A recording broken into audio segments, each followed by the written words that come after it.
Hello and welcome to Fairfield, California. We're here at Vanden High School on this beautiful, sunny, yet a little windy day where the 13-12 Solano Mudcats get set to host the 13-6 West Coast Kings. For Solano College Sports Network, I'm Stephen Babb, and joining me in the booth today will be Nathan Farmer and a little bit later, Nate McKay.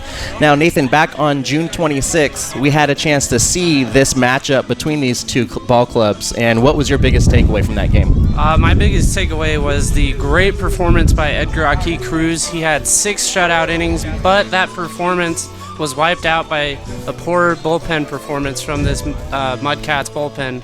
They gave up 7 runs in 1 inning, which proved to be the difference in the game. Now, you're right. Edgar Aki Cruz did have 8 strikeouts and only gave up 4 hits through those 7 innings. Now, what's the lineup the West Coast Kings are going to be throwing out against Aki Cruz today? Leading off will be the shortstop, Stephen Wraith. Hitting second will be Luke O'Brien. Third will be Christian Strand playing third base. In the cleanup spot, it will be Logan Cole playing left field.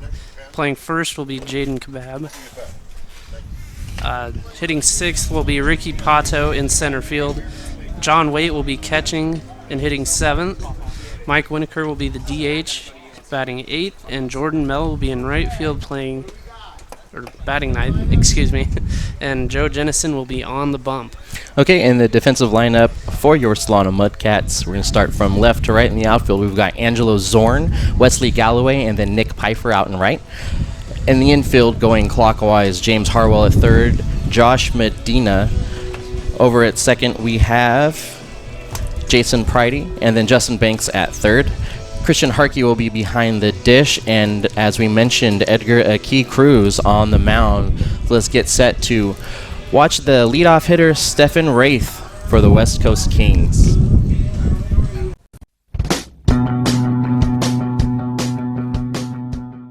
If you are interested in a career in sports broadcasting, whether you're commentating a live game or hosting your own TV show, or working behind the scenes, then this is the class for you.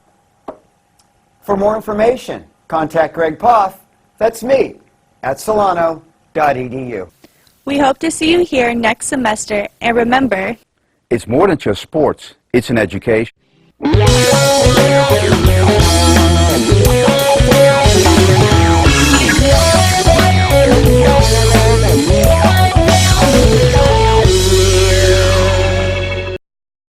Before, Aki Cruz went 7 strong versus this ball club, the West Coast Kings, the last time we were here. So as always, you can catch our broadcast for Solano College Sports Network by going to YouTube and searching our professor, Greg Poff, that's GregPoff. And there you can see all kinds of content that Solano College is able to put up.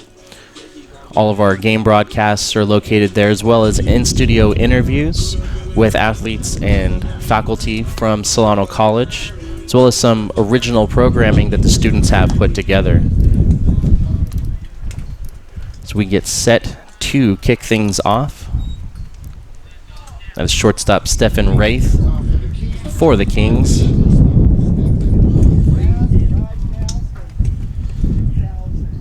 Wraith has probably seen Aki the most out of all the players on the Kings. He played for Napa Valley of the Bay Valley Conference, the same conference as Solano College. Yeah, we've gotten to see Edgar quite a bit. And that first pitch misses just low and outside. It's 4:55 p.m. here at Vanden High School in Fairfield, California. That is hit high and out of play over our heads for an 0-2 count. Jim Gretsch behind the dish. head umpire. We've got Gary Frieders out on the bases. And the 0-2 pitch. And that misses high. Excuse me, the 1-2 pitch. 1-1 pitch. That misses high is now 2-1. That also misses low and outside. 3 balls and 1 strike to Wraith.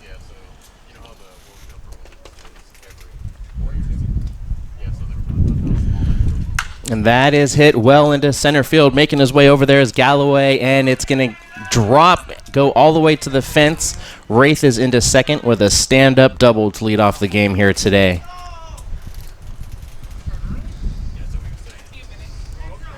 The wind probably helped push that one away from Galloway. It started to tail away from him and go deeper into left center field there. Yeah, the wind is gusting from left to right here and definitely pushing out more towards left center. I think you're right. Definitely got a hold of that fly ball. It was hit well. Galloway had a good jump on it, but I think the wind just pushed it out of reach. That'll bring up second baseman Luke O'Brien, another left-handed hitter.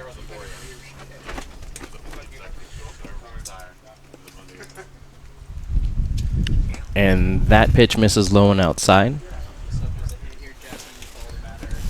O'Brien redshirted this past season at UC San Diego, but before that he played at Solano College. And the 1-0 pitch. And that is hit, but right down the first baseline, right there is Banks to step on the bag, get the out himself, as Wraith will move over to third base. And one thing we saw from Edgar Aki last time he pitched against these same Kings is he was able to get out of jams. We'll see if he can get out of this jam here too. And the Kings have a runner on third with 1 out, and that's going to bring up Christian Strand. And that big breaking ball is in there for a called strike.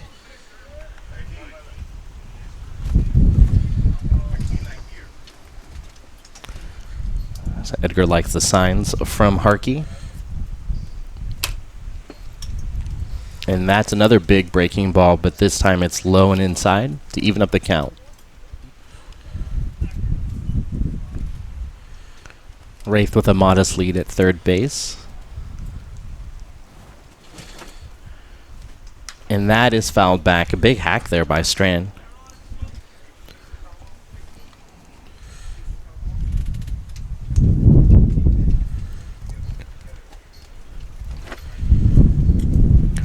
So 1 out, runner on third.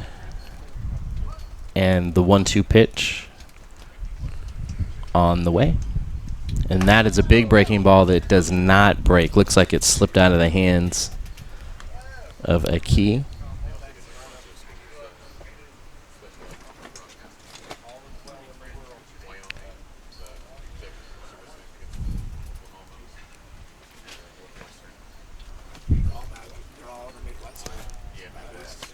Two pitch. And that is hit well into left field. But right there is Zorn. And it's over his head. Misplaying the ball. That's going to score Wraith easily from third. Making his way into second for the second stand-up double of the top of the first inning is Christian Strand with that RBI double.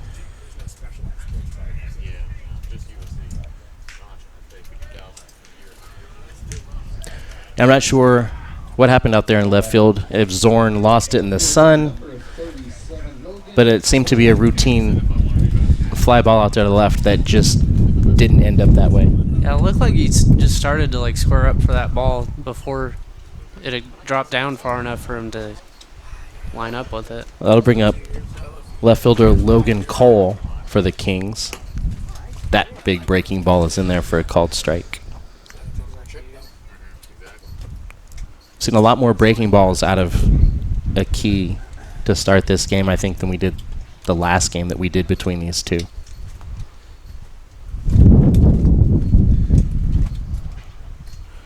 And that is hit high, but in the infield. Coming in is Pridey, calling him, oh, and not making the catch is Harwell. Looked like he may have lost that in the sun as well, as it looked like it hit his glove, but not able to secure it. Hey, it sets up 2. Good idea. So Cole will reach on an error by third baseman James Harwell. That's going to bring up first baseman for the Kings, Jaden Kabab. And it looked like it might, Akee Cruz might have gotten in the way a little bit of Harwell. He wasn't able to get under that. He probably felt his presence nearby. And that's a big breaking ball that doesn't quite break.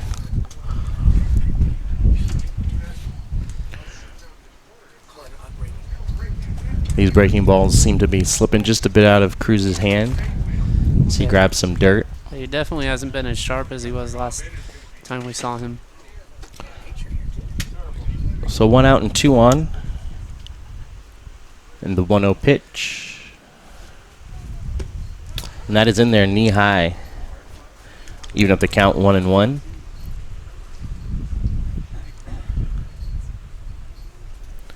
It's a rather large lead at first base by Cole.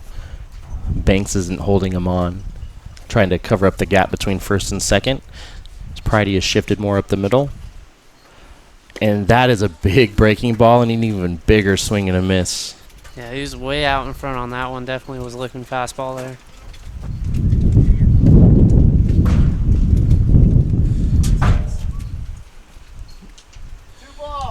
So 1 and 2 now.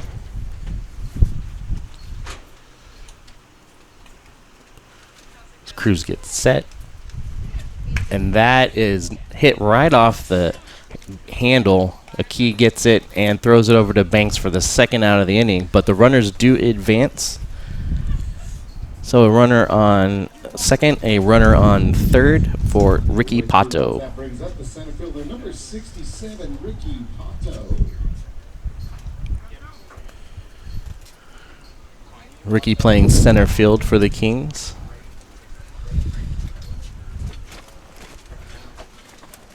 Akee Cruz is ready. Gonna pitch out of the windup, and that is low and in the dirt.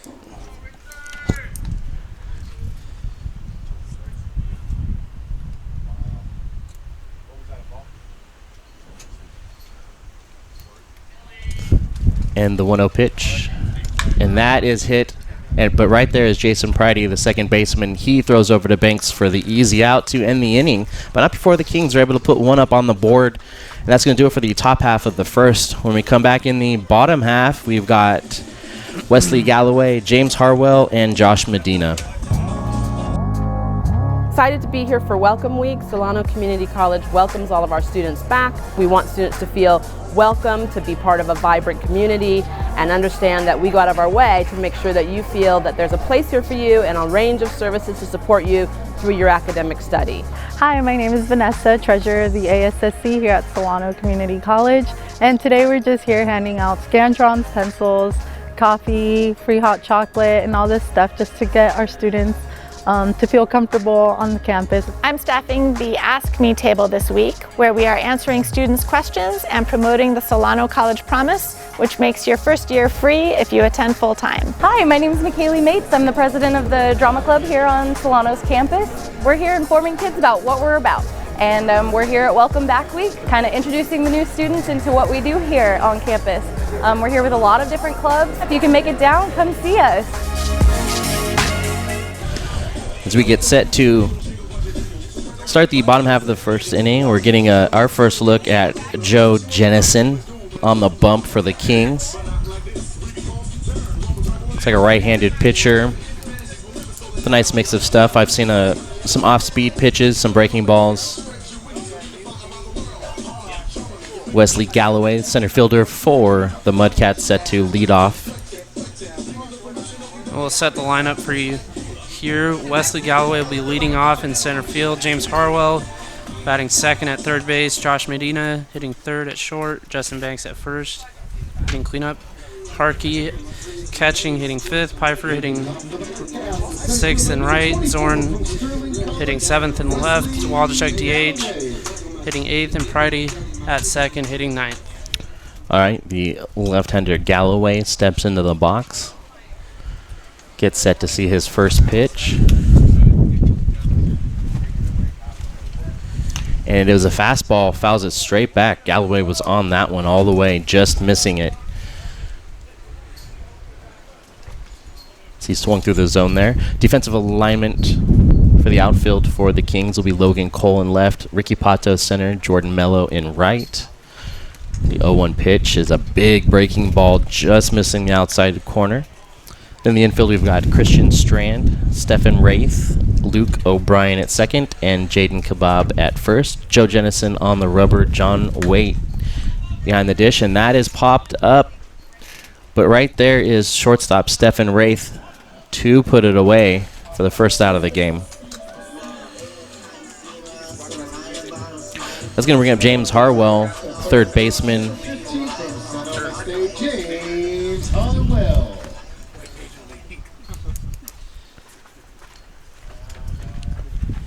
Last time we were here, Harwell hit a walk-off single against the San Francisco Seals to win the game for the Mudcats.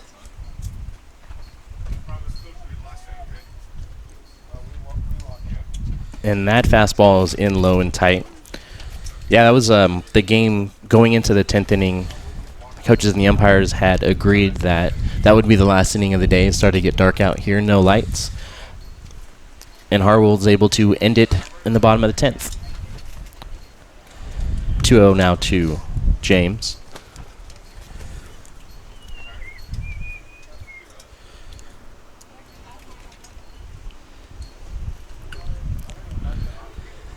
Jennison looks in.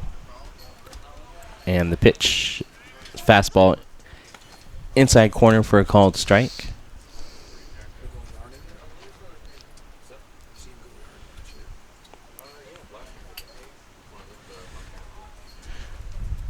And that is a big sweeping breaking ball in there for a called second strike. And seeing up the count at 2-2.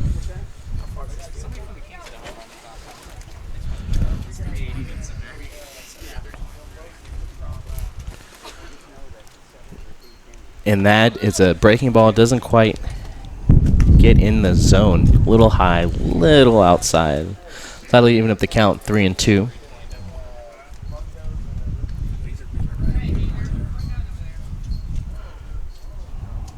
The lefty gets set, steps back into the box.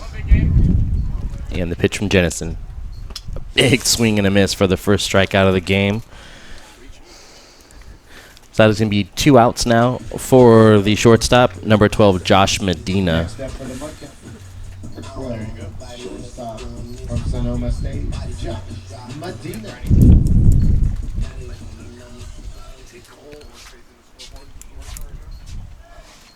So the Mudcats off to a 1-0 lead here. We are in the bottom of the first inning with 2 outs. Medina sees his first pitch. That was an easy take. Both pitchers here to start off the game seem to be relying a lot on their breaking balls, big curve balls. And there's a fastball down low and outside.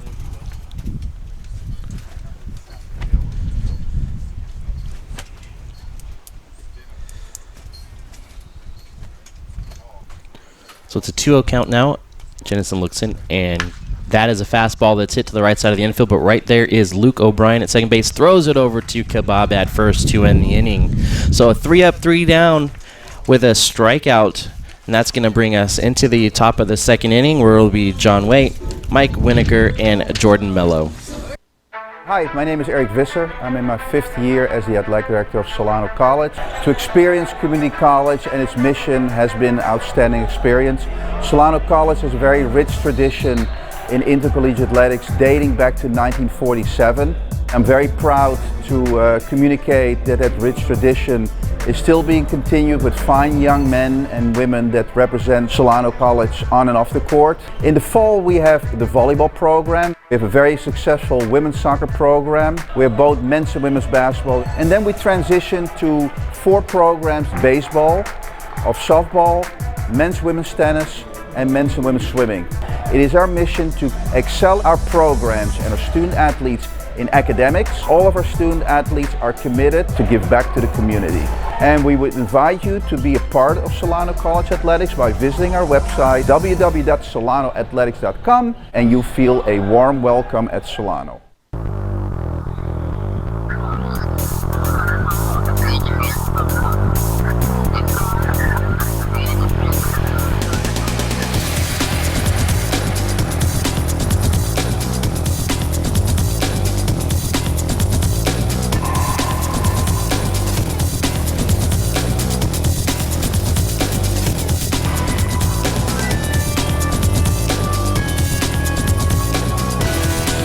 We are here to start the top half of the second inning. Catcher John Waite makes his way into the box for the West Coast Kings. Kings are off to a 1-0 lead here. McKee got himself out of a jam in the top half of the first. Good job of only giving up 1 run. And that is hit high out into center field. Galloway is there, has a beat on it, takes a couple steps to his right, and makes the catch. You can see so far today the wind has been kind of messing with these fielders. All these pop flies are definitely not easy. And we've already seen a few miscues here early on in the game. Just going to bring up Mike Winokur, the DH.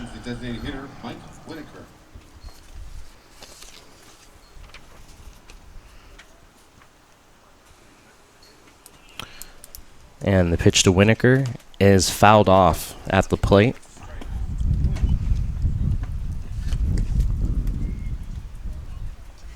Winokur is committed to play at Pepperdine this next season.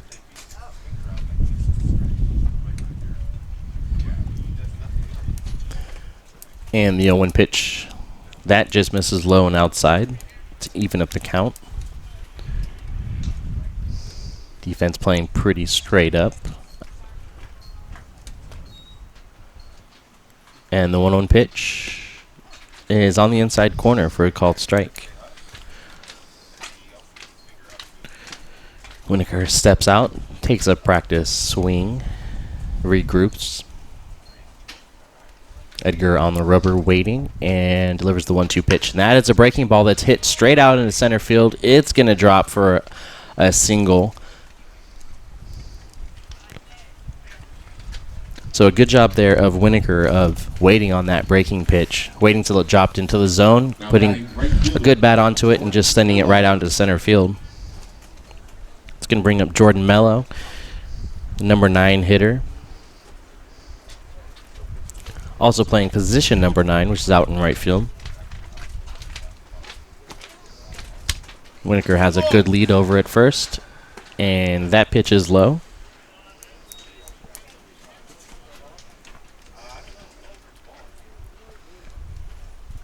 The middle infielders at double play depth, hoping to turn the double play here and get Aki out of this inning.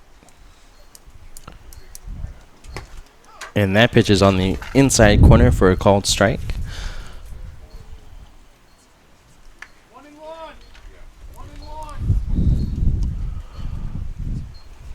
As Aki steps back on the mound, takes a deep breath, and looks in for the signs. Checks on Winokur over there at first. And throws over to see if he can catch Winokur leaning, diving back head first safely.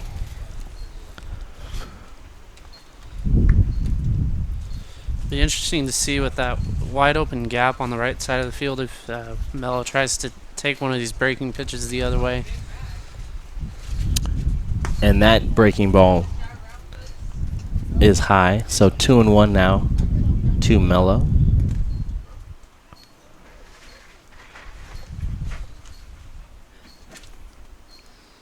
Edgar checks on the runner and gets set to deliver.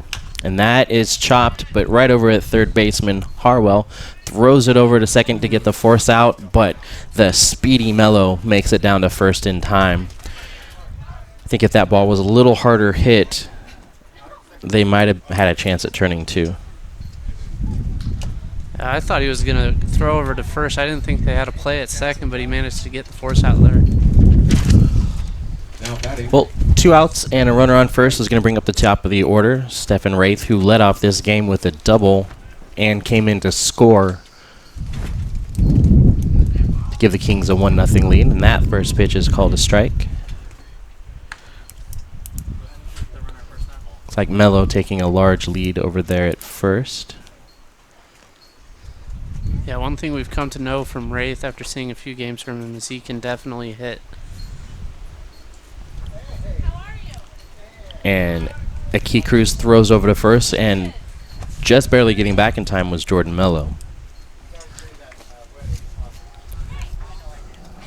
Almost caught Mello leaning out there.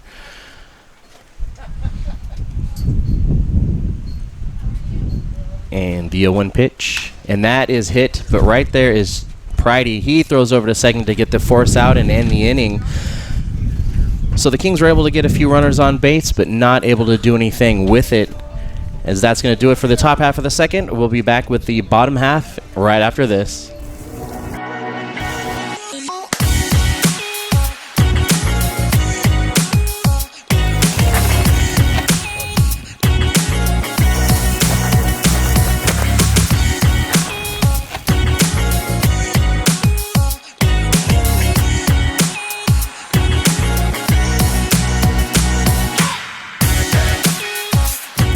When I'm not here,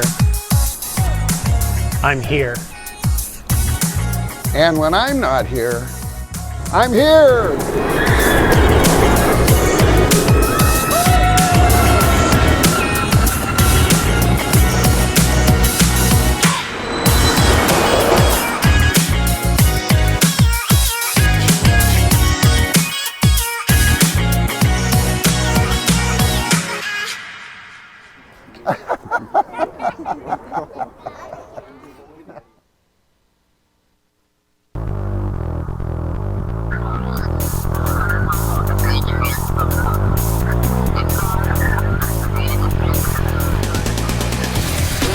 After a 3-up and 3-down bottom of the first, we enter the bottom of the second inning, getting our first look at first baseman Justin Banks. He'll be followed up by the catcher Christian Harkey and then Nick Pfeiffer, the right fielder.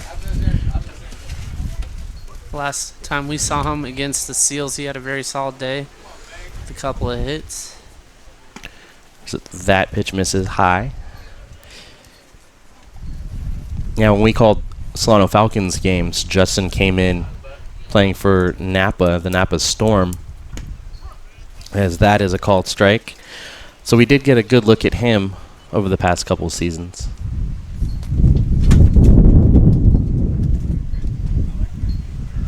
And the 1-1 pitch, and that is a big breaking ball, just a bit outside. From our vantage point here, at the fence near the on-deck circle for the home team, the Solano Mudcats. We have a good vantage point of these pitches as they're coming in, and that is a big swing and a miss at a fastball to even up the count. 2 balls and 2 strikes. With 2 right-handed pitchers on the mound, we do have a good view of the pitches coming out of their hand, and that is fouled back. So count will remain 2-2.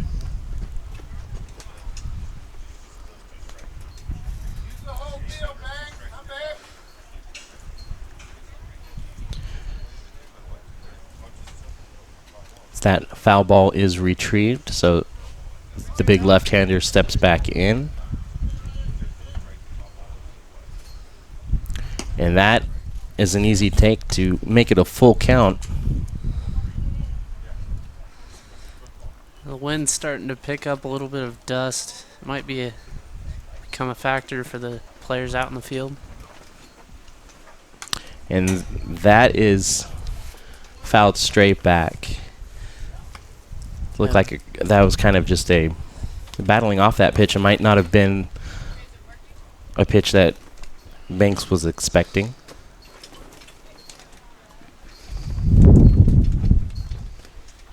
And that big breaking ball is in there for a called strike.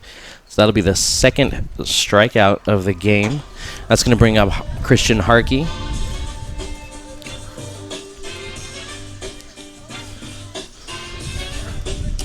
Harkey is a catcher out of Savannah State, all the way in Georgia. Now batting, number 32, Christian Harkey. In the few games that we've gotten to cover for the Mudcats, Harkey has played fantastic defense in the squat as that pitch is fouled back.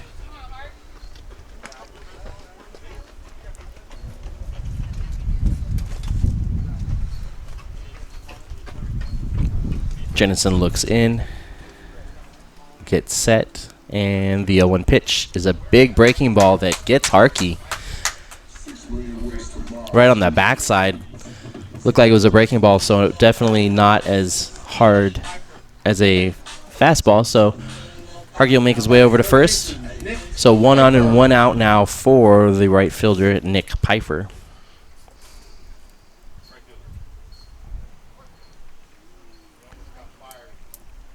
So a decent lead over there by Harkey. A big secondary lead, and that is hit out into right field, but it looks like right there is Mello to make the catch.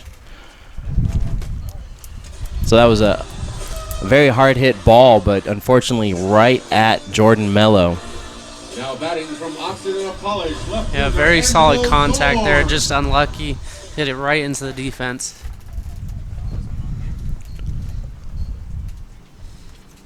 That's going to bring up Angelo Zorn.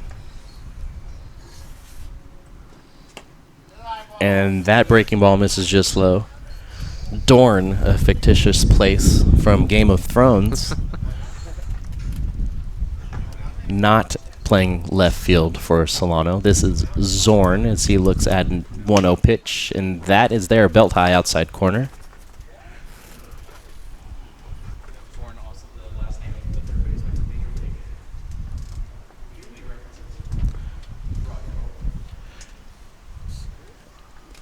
And that is hit and chopped right in the gap on the left-hand side of the infield. So reaching safely with a single for the first hit of the game for Solano. That'll bring up 2 on and 2 out for the DH, Eric Waldachuk. That was just a good inside-out swing, managing to fight that pitch off and into the hole between third and short. The big righty steps in as Jennison steps off. Cycle through the signs again from catcher John Waite. And that breaking ball is the second hit batsman as Waldachuk will make his way down to first. So we've got 2 hit batsmen and a single here in the bottom half of the second inning with 2 outs. That's pretty much a free rally here for Solano aside from the single. Yeah, 2 hit by pitches. I'll bring up the second baseman, Pridey. One of 2 Prideys on the roster for the Mudcats.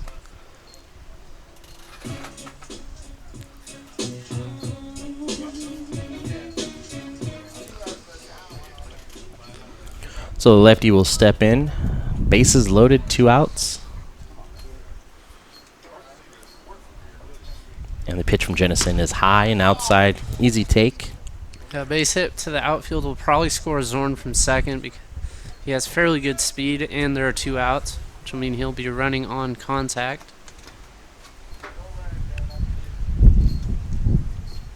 The 1-0 pitch from Jennison is another easy take, high and outside.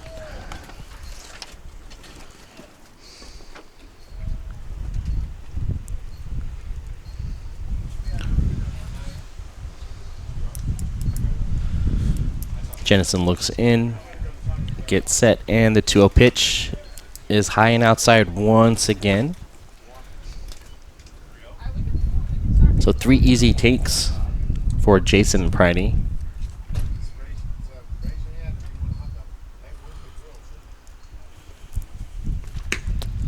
And that hits the outside corner to make it 3 balls and 1 strike.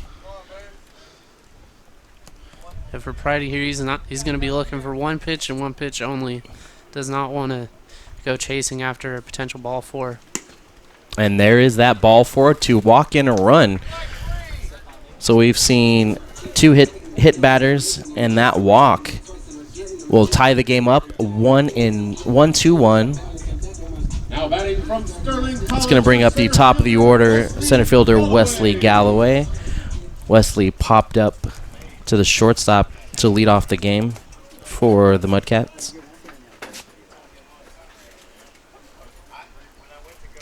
Bases loaded, tie ball game at 1, 2 outs, and that pitch misses outside.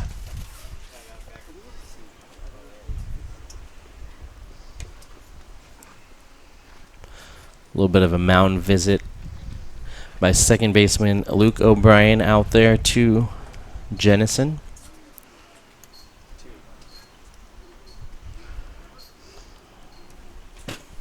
We'll get set. And the 1-0 pitch. That misses.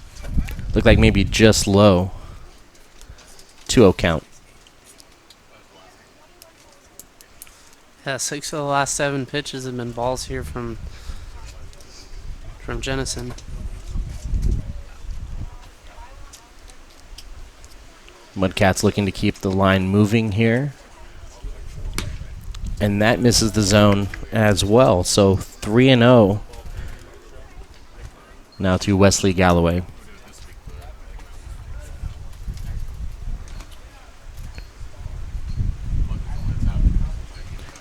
And that is in there for a called strike. So for the second batter in a row, Jennison's looking at a 3-1 count. See if Galloway gets a good pitch to hit here. And he doesn't. That's off the plate. So coming in to score will be Zorn. And that's going to be the second walked-in run in a row. As Galloway makes his way down to first base for the second back-to-back walk. That's going to bring up James Harwell. Struck out in his first at-bat. I was kind of surprised by the lack of urgency there by Solano. The ball went to the backstop. There is a lot of foul territory here. The runner from second could have scored if he put, or at least put a little pressure on the Kings.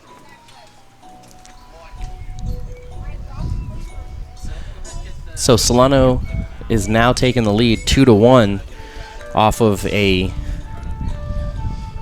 kind of an interesting bottom half of the second inning here, as we've seen 2 batters that have been hit and 2 walks.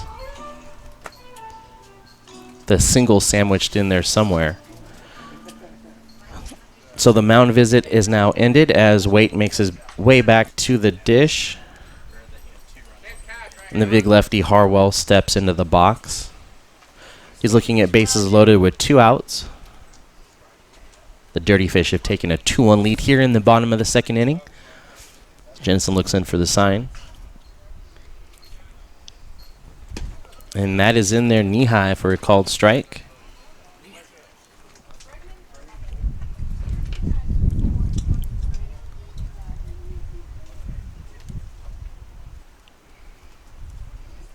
And the 0-1 pitch is outside.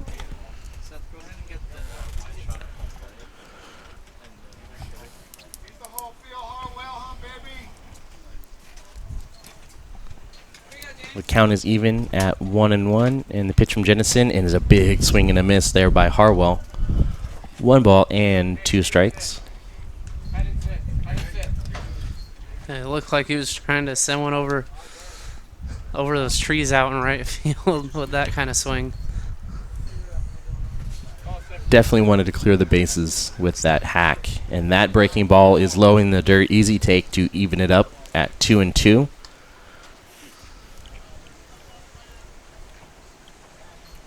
Two balls, 2 strikes, bottom of the second. 2-1 is the score with bases loaded.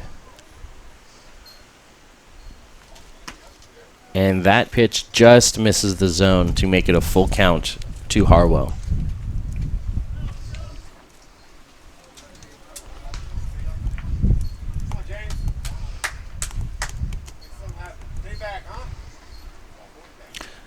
And that is chopped, but right there is the second baseman, O'Brien, throwing it over to take a bob at first to end the inning before any more damage can be done. So the Mudcats strand bases loaded, but they are able to take the lead, the 2-1 over the Kings here. When we come back in the top of the third, Nathan Farmer will be taking over for play-by-play. The inning will be led off by O'Brien, then Strand and Cole.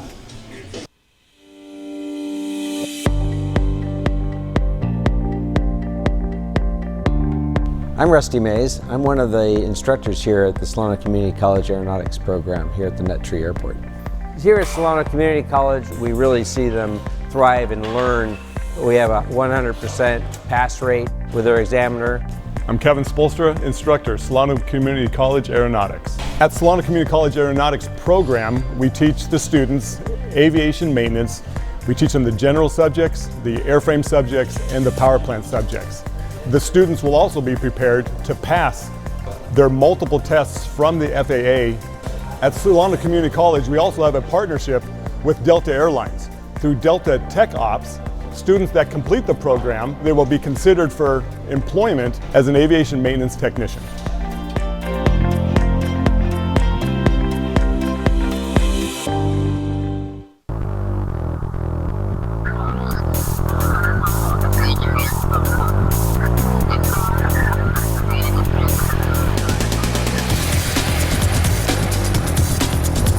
Welcome back to Vanden High School, where Luke O'Brien will be stepping up to the plate as Edgar Aki Cruz gets set for the top of the third inning.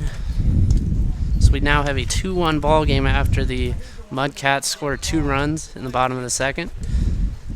As Aki Cruz winds up and deals, as that ball misses in the dirt, 1 ball, no strikes.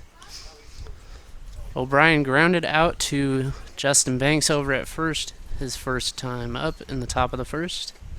Is that ball, or is a low strike? That'll even up the count at 1 ball, 1 strike. So welcome back, Stephen Babb.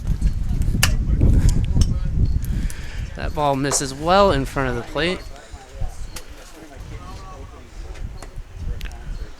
If Jeremy Affelt were here, he would call that one a scud. He'd be very happy about that, I'm sure.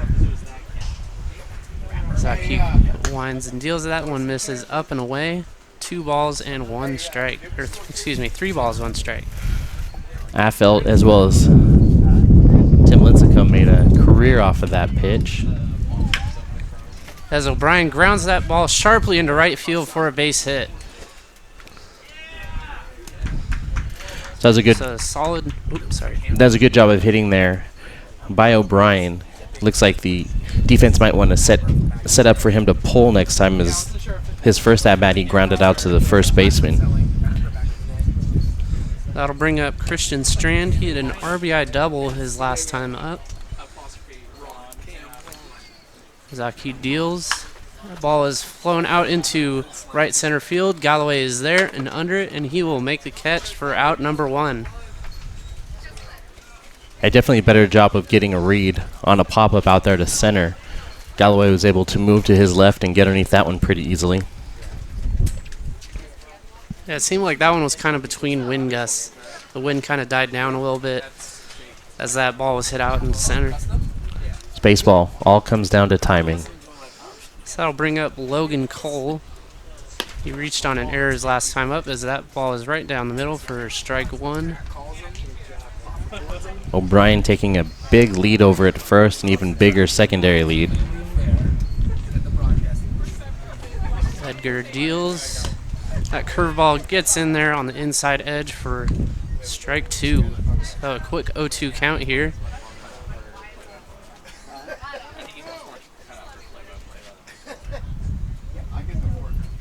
Zaki checks over at the runner at first.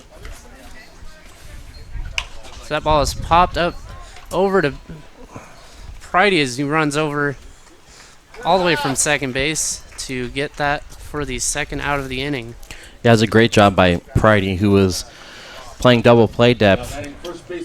And there was a huge gap there between first and second. He did a good job of covering ground and backing up Banks to get the out. Yeah, all things considered, he probably had the best chance of that play. It would have been a very awkward over-the-shoulder catch there for Banks. So that'll bring up Jaden Kebab. So that curveball misses low and inside. 1 ball, no strikes.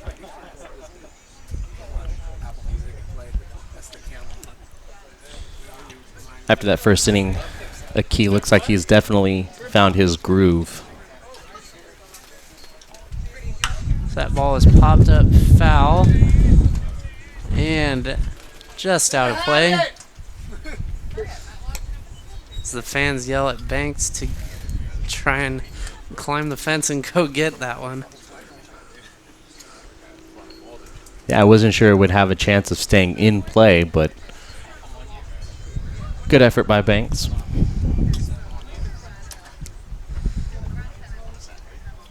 Aki comes set. And throws. That ball is roped deep into left field. There is no doubt about that one. That one is way out of here. A 2-run homer for Jaden Kebab, and it is now 3-2 West Coast Kings. And just like that, the 2-1 lead is gone as Kebab makes his way around third to go touch home plate.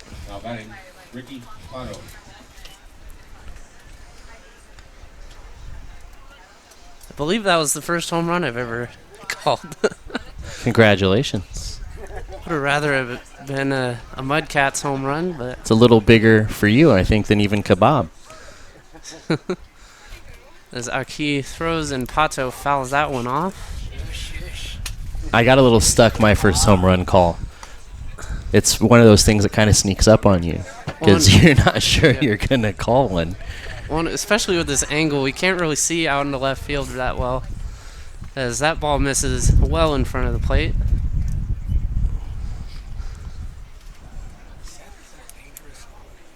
The more that you continue on with broadcasting, you'll come up with some ready-made material. So when you see something, it's more like a reflex. As that ball is grounded over to short, Medina bobbles it, and Pato will reach safely.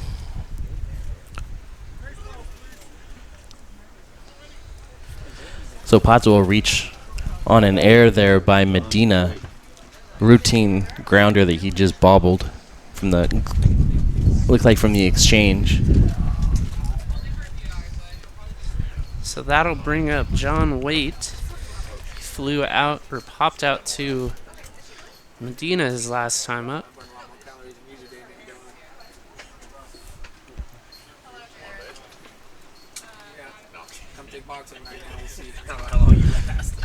Yeah, with your home run call, you'll come up with something that you'll be able to use next time, so it's not a surprise.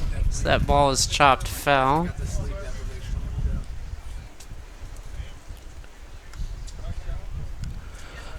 I think I almost got one with a Cameron Michael. He had almost hit one for the Solano Falcons, one of the games we did earlier this year. Yeah, I got to call one of his home runs. As Waite grounds that over to Medina, he'll go the short way to second for the out. But not before Jaden Kebab hits a 2-run homer. We'll be right back for the bottom of the third inning.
A new pitcher on the mound for the West Coast Kings. It'll be Mark Dozier out of Arkansas Pine Bluff.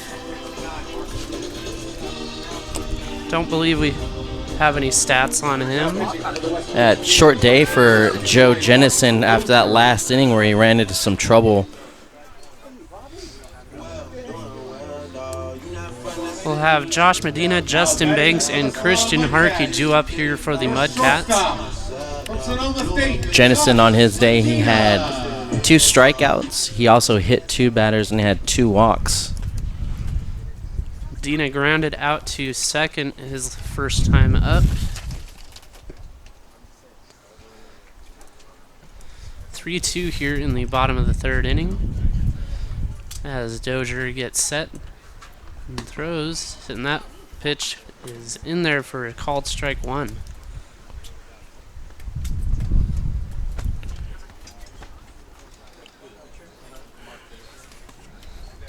Big right-hander.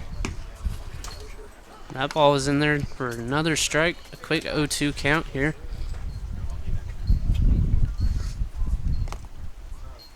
Kings taking the lead in the top of the inning by a 2-run homer by Kebab. So that ball misses well high, an easy take there for Medina. It's an interesting uniform look here for the Mudcats with the teal jerseys and teal pants as Medina fouls that one back. Count will stay 1 ball, 2 strikes. Kind of reminds me of the old like Cardinals powder blue uniforms, or the Phillies powder blue uniforms too. Yeah, I agree. There's another team kind of reminiscent. Maybe the Expos? I don't quite remember. Yeah. So Medina is well out in front on that one. There's an ugly swing for strike 3 there. Not expecting that big of a breaking ball there. Looked like he got just way out in front of that one. That'll bring up first baseman Justin Banks. He struck out looking his first time up.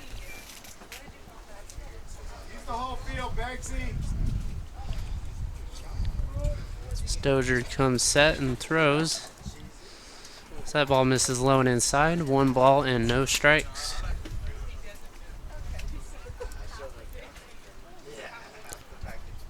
Mellow out and right, playing quite shallow. It's a big swing and a miss there by Banks. That'll even up the count at 1 ball and 1 strike. Excuse me, go ahead. No, go ahead. I've known Banks for quite a while. He wears number 34 in honor of his favorite player, David Ortiz. So that ball misses low and inside.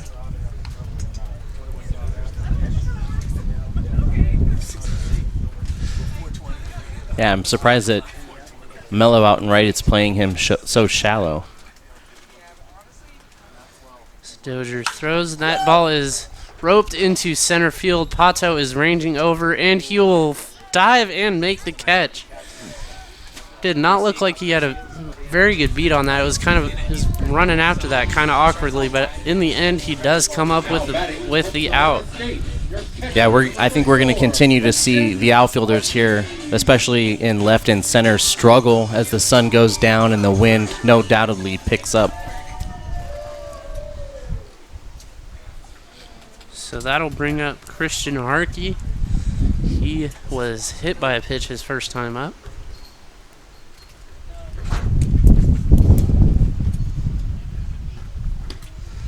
That is called for a low strike there. No balls and 1 strike. 2 outs here in the bottom of the 3rd inning from Vanden High School. Dozier deals, and Harkey is way out in front on that one. No balls, 2 strikes. Yeah, it looks like from what we've seen of Dozier so far, he's got a great mix of pitches, but the really effective off-speed pitch. Yeah, he's definitely a hard thrower. He has that off-speed to back it up as Harkey swings and misses at a ball in the dirt, and throws over to first to get the out. So a quick 3 up, 3 down inning here for the Mudcats. We'll be right back with the top of the 4th inning. But Dad, I love him. I'm going to marry him. I don't care what you say. Cut. Welcome to TV 55. In this hands-on class at Solano Community College, you'll learn all aspects of television production. Work with high-end cameras in the field and in the studio. Professional sound, lighting, and green screen. And let's not forget editing. Enroll today. Get an art school education at a fraction of the cost. Visit us online at solano.edu.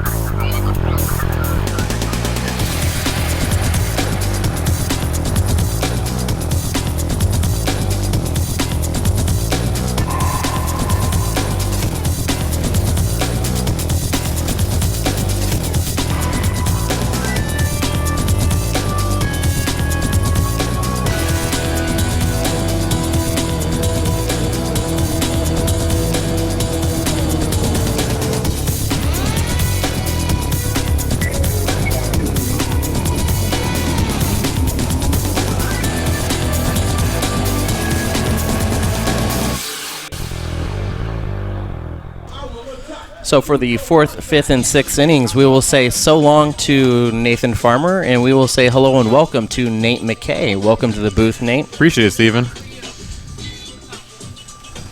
As we finish watching Aki Cruz finish warming up here, it's going to be the DH Mike Winokur, followed up by the 9th spot Jordan Mello, and then the top of the order was Stephen Wraith for the Kings. So what have you liked so far out of both teams? Well, really, when you're taking a look at the West Coast Kings coming into this one, their hitting has gotten off to a good start early, and that's really what's been taking advantage of this game so far. And for the Mudcats, really, they just got to get their hitting going. That's really going to be the only way that they can compete with this team. As Winokur steps in, he had a single in his first at-bat back in the 2nd inning.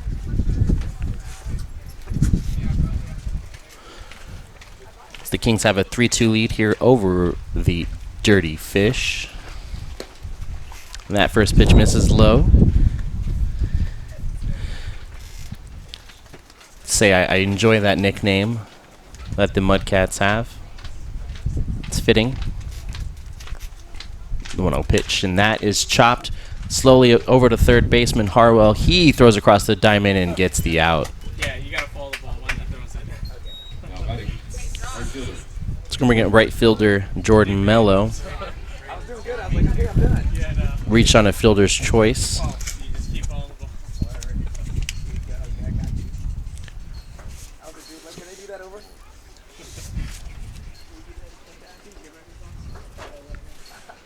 Little mishap with the ball being thrown around the diamond there. Finally makes its way back to the mound.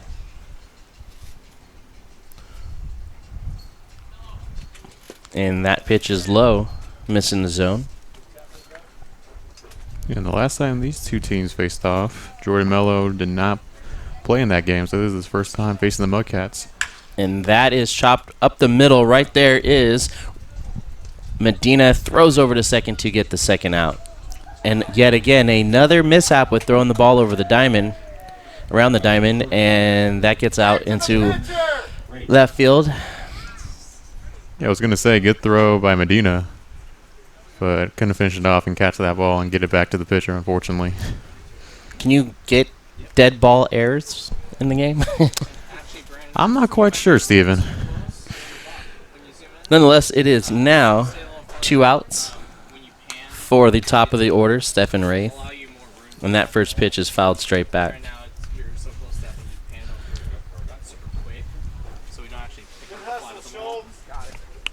And the 0-1 pitch. And that's a big breaking ball that's fouled off at the plate once again for a quick 0-2 count.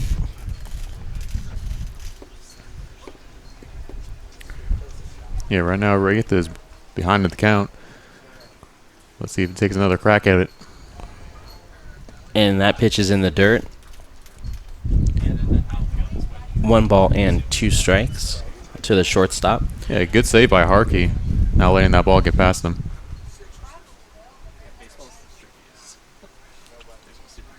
So Key gets set. And the 1-2 pitch. And that is hit well into center field. Going back is Galloway back, and he makes the catch. So that's going to end the top half of the 4th inning. When we come back in the bottom half, it will be Pfeiffer, Zorn, and Waldachuk. I'm Diego Moyano. I'm a USTA lead national coach.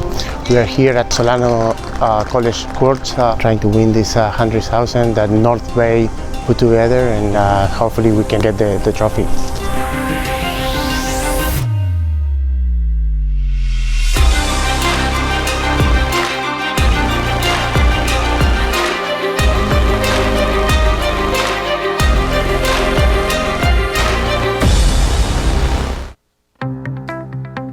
College just got affordable. Up to 100% of enrollment fees can be reimbursed for first-time college students taking full-time classes. At Solano Community College, we are taking full advantage of this to further your future. With certificate and degree programs in industrial technology, aeronautics, biotechnology, and many others, Solano Community College is a staple for success. For more information, please contact the Financial Aid Office at 707-864-7000.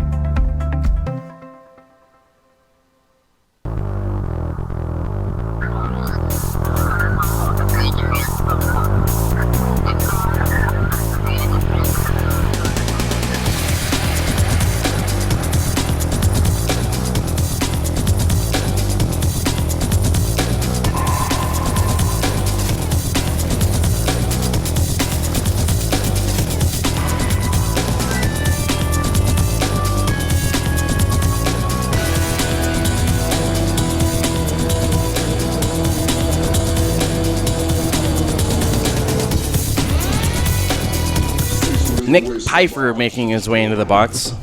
The right fielder flew out to right back in the second inning in his one and only at bat. Nick Pfeiffer. I enjoy his walk-up music, a little Richie Rich off the Seasoned Veteran album.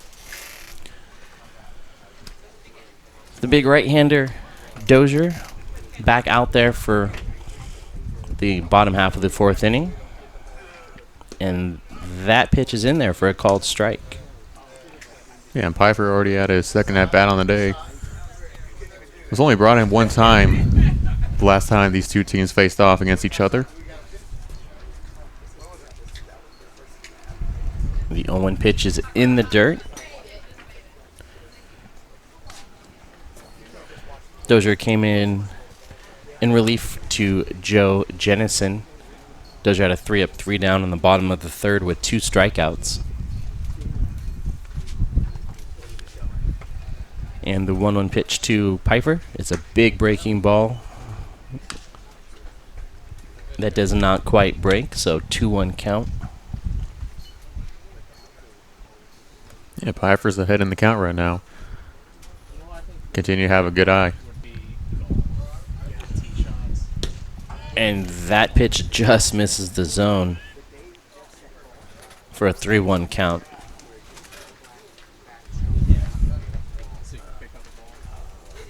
Yeah, so given the right pitch, definitely think Pfeiffer would give it a swing at it. And that was an easy take to lead the inning off with a walk. It's going to bring up Angelo Zorn. Giovanni Rossi.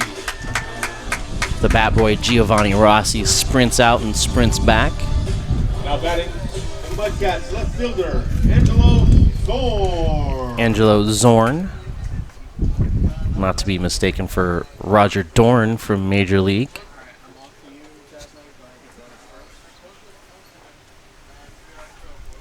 As the lefty steps in with 1 on and no outs.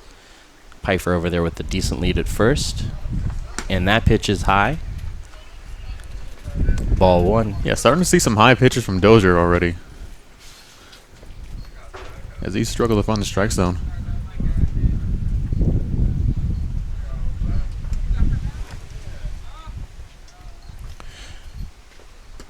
And that pitch misses low. 2 balls and no strikes. So Zorn is following Pfeiffer by staying ahead in this count. Sometimes for a taller pitcher, it's if you're overstepping in your stride, you can leave the pitches up high. Oh, most definitely. And that is an easy take, and Pfeiffer's going to take second on that wild pitch.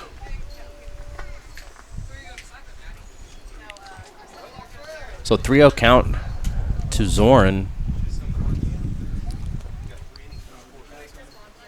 Yeah, when a pitcher's consistently missing high, it's often too much of a stride. That causes the release point to be a lot higher than what they're used to. And with a sidearm delivery like Dozier, that can mean trouble. And that belt high outside corner for a called strike. Yeah, just got into the strike zone, and Zorn is known for having a good eye, as last time these two teams faced off, he had 2 walks in that game. So it's a 3-1 count now, and the pitch, a big swing and a miss. Make it a full count. Yeah, Zorn wanted to challenge that one, and he did. And the result, we are looking at a full count now.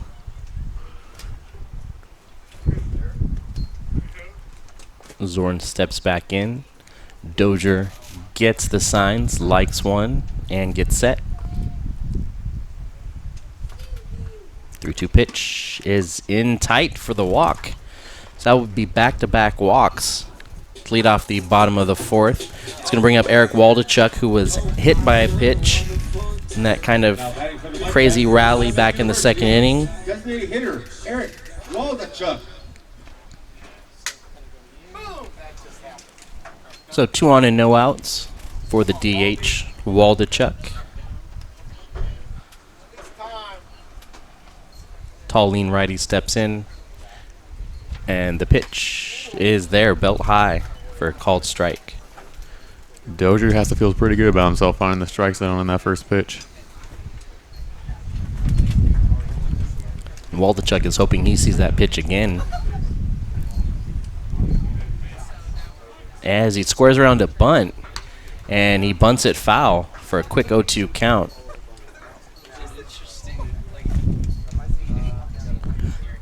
Pitch was a little high and a little outside to really get a good bunt down on it. Yeah, Waldachuk had 2 RBIs last time he played the West Coast Kings. So given the right pitch, he's definitely not going to be afraid to take a challenge. And that is hit high out into center field. Pato was there with the beat on it, making his way over to his left, and makes the catch in left center. Unfortunately, not hit deep enough for the runners to advance. Yeah, Pfeiffer made the right choice and not test the arm of Pato out there. It's going to bring up Jason Pridey. Walked back in that 2nd inning. So he's looking at runners on 1st and 2nd with 1 out. The Kings lead 3-2 over Solano. We are in the bottom of the 4th.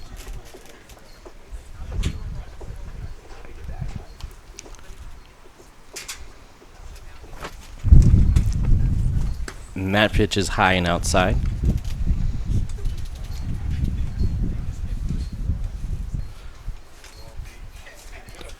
Dozier looks in.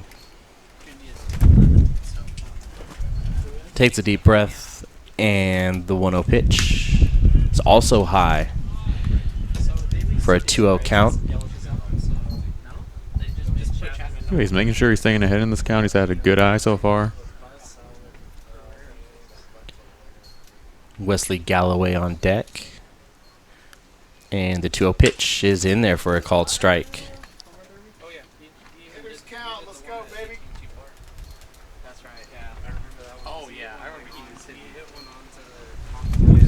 Yeah, Pridey only had 1 at-bat the last time he played the Kings. Only struck out on that bat as well. And that breaking ball misses high and outside. 3 balls and 1 strike to the 2nd baseman.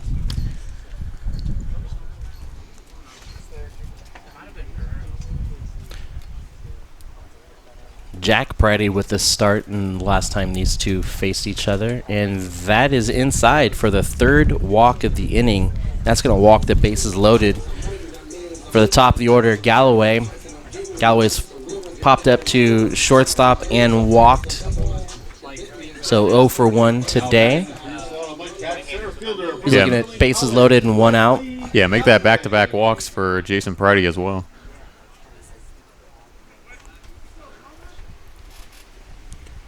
Dozier looks in and gets set.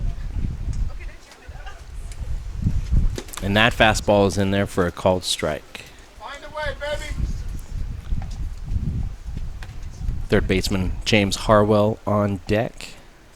Solano looking to put some runs up on the board here. The Kings lead 3-2. And that is hit, foul, and out of play. 0-2 count.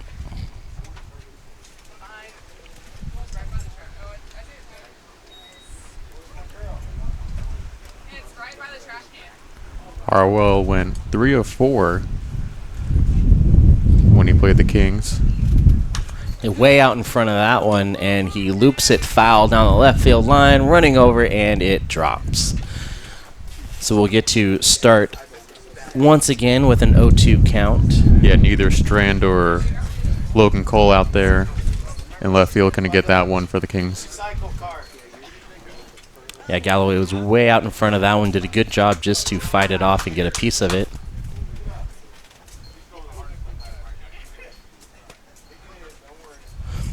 Dozier looks in to wait for the sign. And delivers the 0-2 pitch. That's a big breaking ball. Galloway way out in front of that one again, but stays alive with an 0-2 count. Yeah, now you have a situation where Harwell's going to keep battling until he sees the right pitch and trying to bring in a run.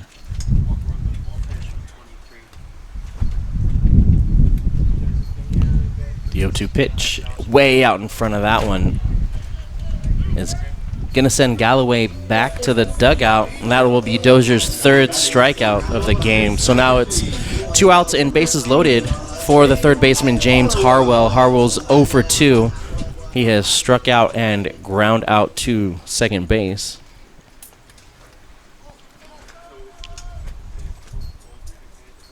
The big lefty steps in. Mellow out in right field seems to be playing shallow again.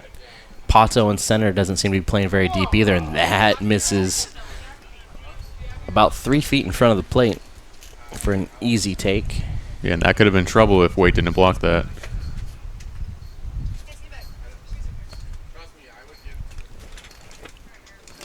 So 1 out, 1-0 count. And the pitch from Dozier misses high for another easy take.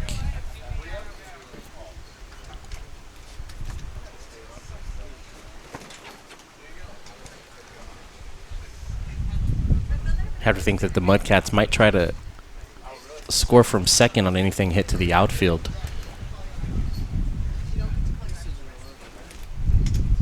And that pitch is in there for a called strike. Anything on the ground to the outfield, you'd have to think that third and the runner from second might try to score. And most definitely if they have a good lead. Oh, they're out at second right now. Yeah, Angelo Zorn out there does have a good lead. And that pitch misses, so 3 balls and 1 strike to Harwell. And he's staying ahead in this count.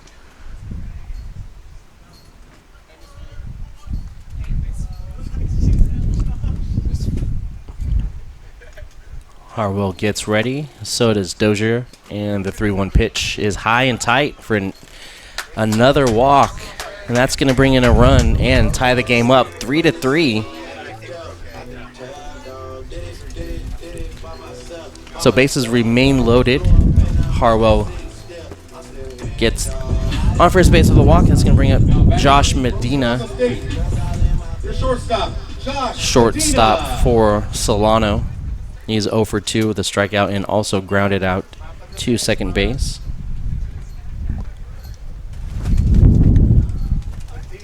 So all tied up 3-3. Bases remain loaded. Dozier looks in, and the first pitch to Medina is a breaking ball that's in there.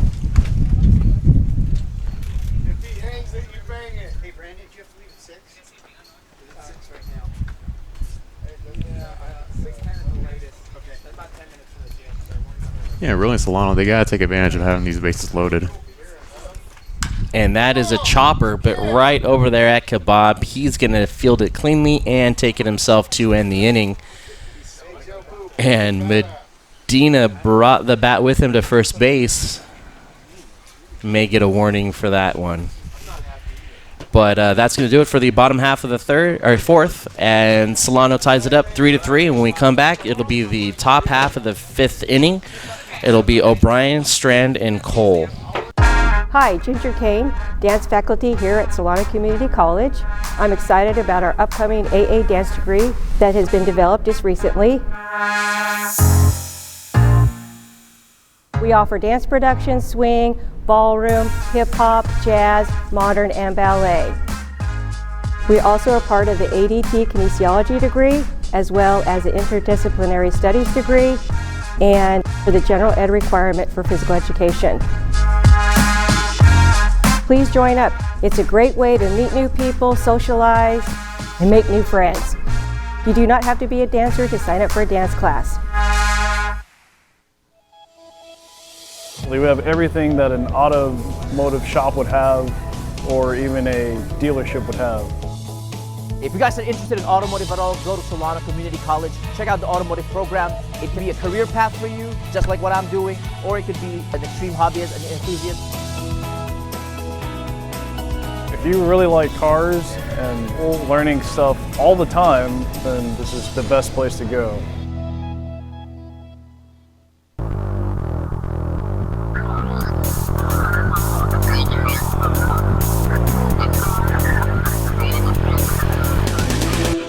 Welcome back to Vanden High School, Fairfield, California. We start the top of the fifth inning watching our cameraman try and dance over there by the visiting dugout. Hi, Seth.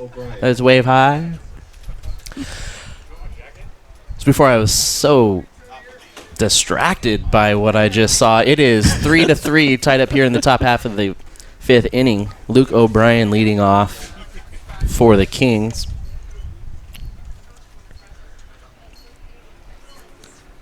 And the first pitch is low and outside. Always having a lot of fun here on the Solano College Sports Network. The 1-0 pitch is a big swing and a miss by O'Brien.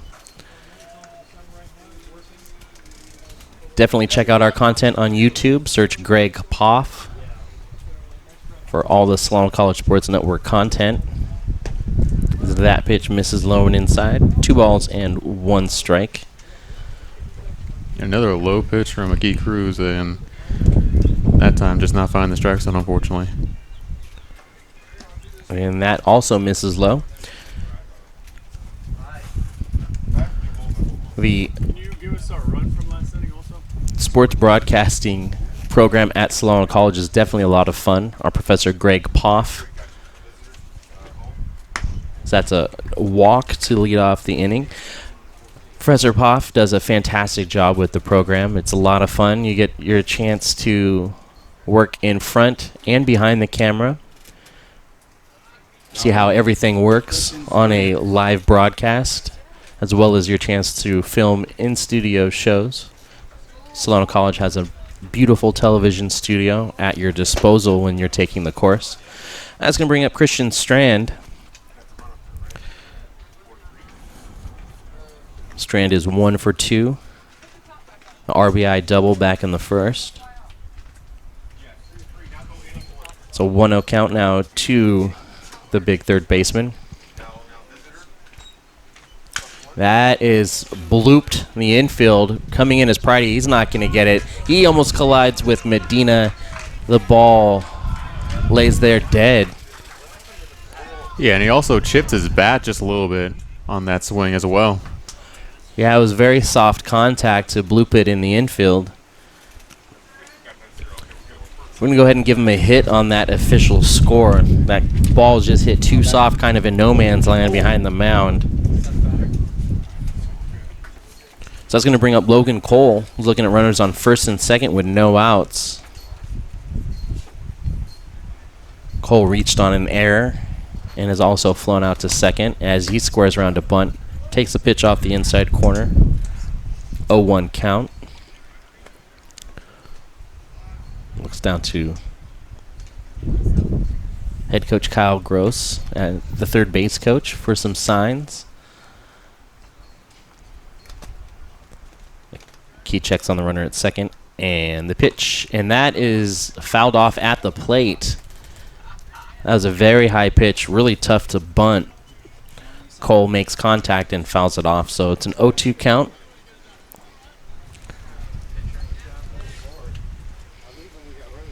And Logan Cole out of Olone in his first season, he finished with 6 hits, 3 RBIs, with a 200 batting average and a 333 slugging percentage. That is roped right over the head of Banks. Coming around third is O'Brien. He's going to score easily. Making his way over to third is Christian Strand. And Logan Cole is aboard with an RBI single. Yeah, and there's that 333 slugging percentage I was talking about. That's going to bring up first baseman Jaden Kebab. Hit a 2-run shot into left field in his previous at-bat. He's also grounded out to the pitcher. So there's runners on the corners and nobody out in the top of the 5th, and that is hit softly. Right there is Banks. Aki Cruz coming over to cover, and he does, but not before another runner can score. As Strand comes in, Cole makes his way over to second, and Kebab with the 3-1 put out. It's going to bring up Ricky Pato, center fielder for the Kings. So 5-3 Kings lead over Solano here in the top half of the 5th inning. 1 out and a runner on second.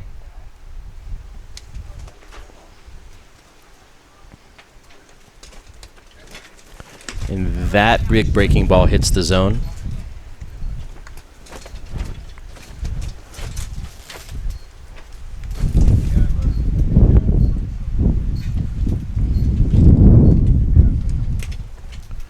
It's a key. Get set. Checks the runner, and another big breaking ball, but this time it's fouled back.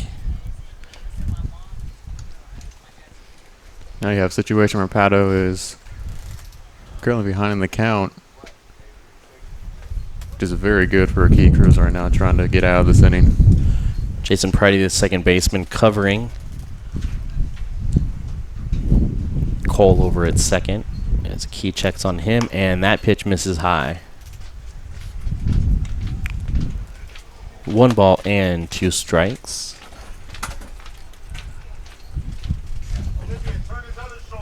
Got Justin Banks at first base playing off the line. As Pridey is holding the runner on and then sprints back into his normal position.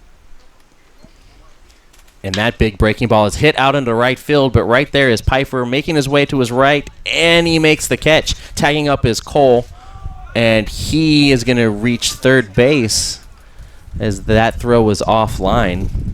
But a good play out there by Nick Pfeiffer. It's going to bring up the catcher, John Waite.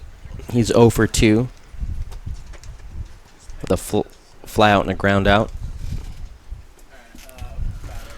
He's coming in with 2 outs and a runner on third. Kings already able to score 2 runs here in the top of the 5th. And that breaking ball is down in the dirt. Cole at third was charging down the line just in case that pitch got past Harkey. And that is hit well into center field, and it's going to drop for an RBI single as Cole comes in to score. That's going to make it 6-3 Kings over the Cats. And Wade adds on to this lead now. Able to get a hit on the day after going 0-2. Let's bring up the DH, Mike Winokur. Runner on first, 2 outs.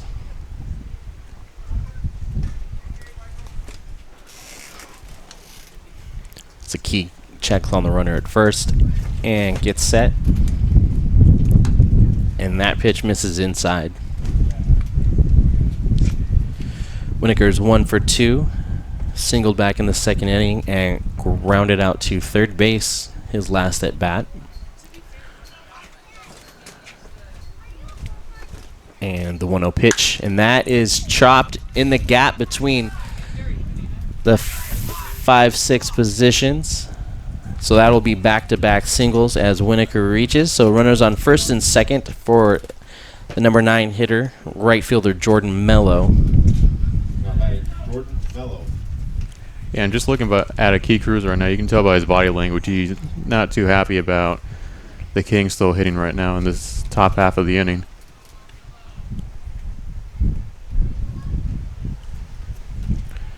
So Mello steps in, 0 for 2, reaching on a fielder's choice. Key looks in 2, Harkey for the signs. Checks runner, and a big breaking ball. Called strike. It's a great pitch there by Edgar. Yeah, starting to regain some focus here.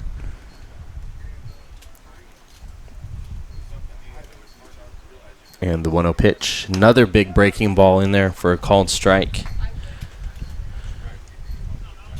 These big breaking balls to start off an at-bat is a good way to set up either a changeup or maybe a fastball on the outside part of the plate. So Key looks in. And the 0-2 pitch is another breaking ball that's fouled off. So Mello stays alive. 2 on and 2 outs. An 0-2 count. That ball makes its way back in. Banks retakes his position at first.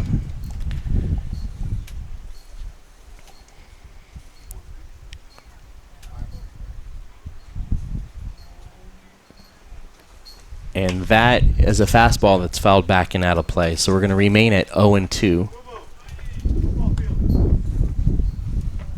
Yeah, a lot of those pitches hitting the top half, top part of the bat for Mello right now.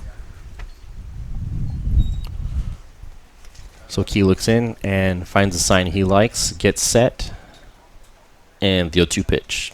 Big sweeping breaking ball that's in the dirt. So 1-2 is the count. Still in the top half of the 5th inning. Score is 6-3. West Coast Kings over the Solano Mudcats. 2 on and 2 outs. And that fastball is dribbled right back and just out of reach of Akey Cruz. Dribbles over to Pridey. Pridey is able to get it over to first base in time for the out to end the inning, but not before the damage has been done. The Kings take a 6-3 lead as we head into the bottom half of the inning right after this.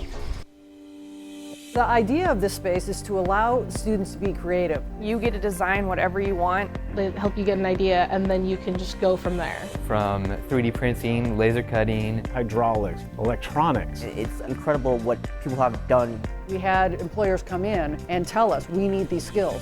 The teachers are really helpful. Super supportive if you have no experience. I've had a fantastic time. I've learned a lot.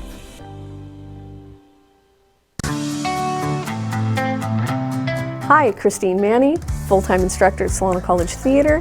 Have you ever been interested in coming into theater? Come over to Solano College and find out what it's all about. You can take classes, you can be involved in many different ways, and just come talk with us.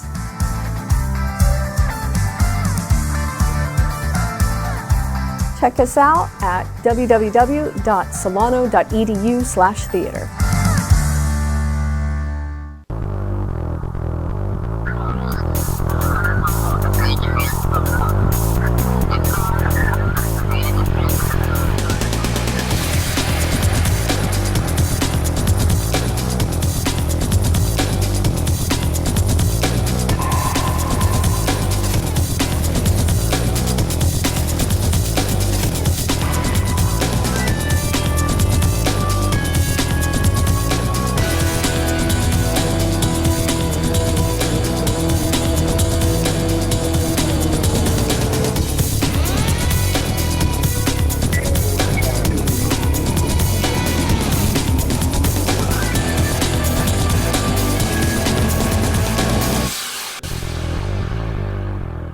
We're here in the bottom half of the 5th inning.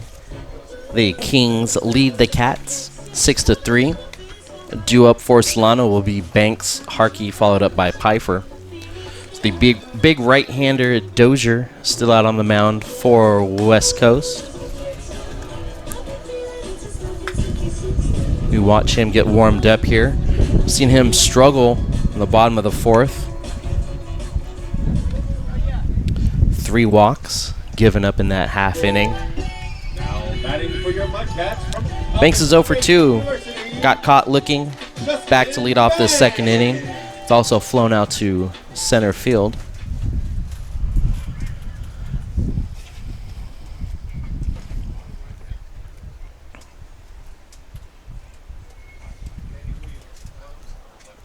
As we get set. First pitch from Dozier.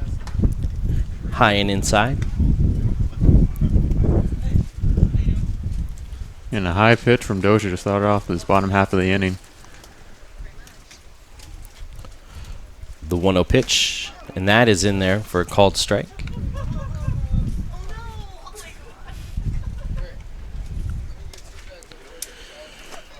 So a 1-1 count to the first baseman. And that big breaking ball misses outside.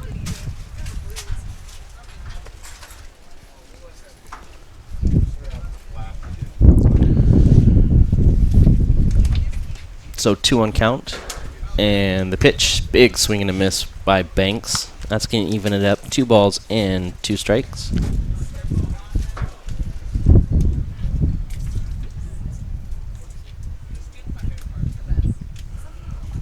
Dozier looks in to wait for the sign. And another big breaking ball, but just a bit outside. It's going to make it a full count.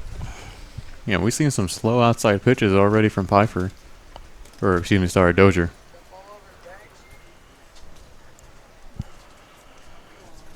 Banks digs in, and 3-2 pitch, and that is hit right back up the middle, off the mound. Right there is Wraith, and he throws over to first in time for the out. That was a good job there by Wraith, sticking with it after the bounce off the mound. Fields it cleanly and gets the out. It's going to bring up the catcher, Christian Harkey. Harkey's been hit by a pitch, also struck out.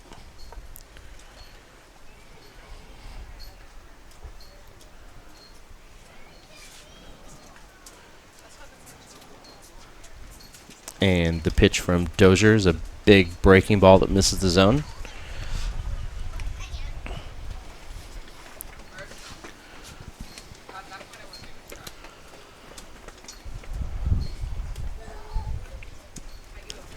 And the 1-0 pitch, that is in there, that fastball, the outside corner to even up the count.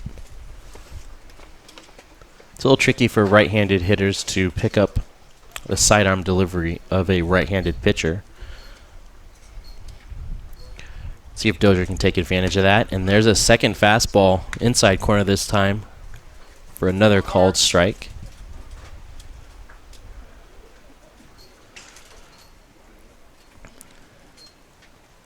So 1-2 count from Dozier, and that is an easy take.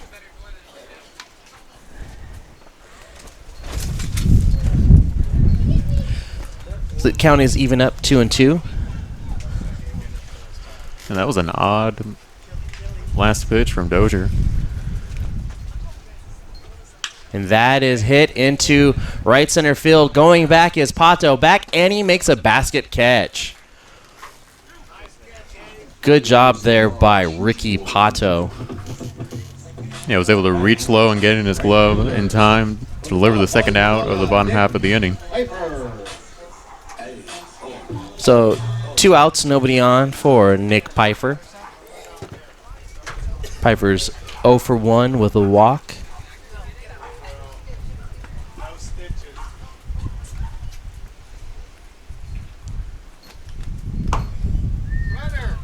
So I almost thought that was a cell phone in Pfeiffer's back pocket. Looks like it might be a batting glove. Let's hope that's a batting glove.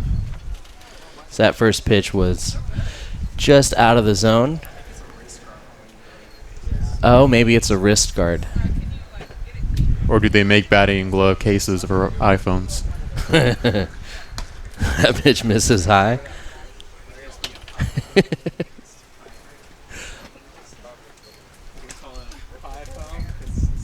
An Apple Pfeiffer case.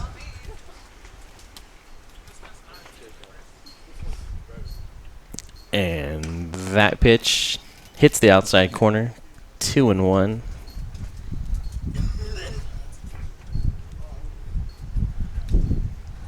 And a good job from Pfeiffer to stay ahead in the count right now. 2-1 on the way. And that was an easy take, just a bit high. So 3 balls and 1 strike to the right fielder. The wind's starting to pick up here. The shadow's getting a little longer out there. The right side of the field. And that 3-1 pitch is fouled back and out of play. Yeah, now we're looking at full count now with 2 outs. Be interesting to see how Pfeiffer plays this.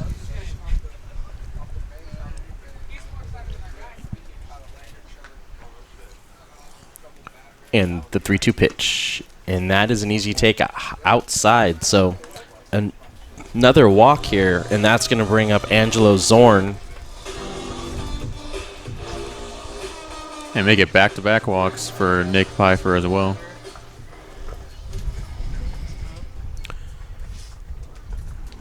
Zorn has a walk and a single today.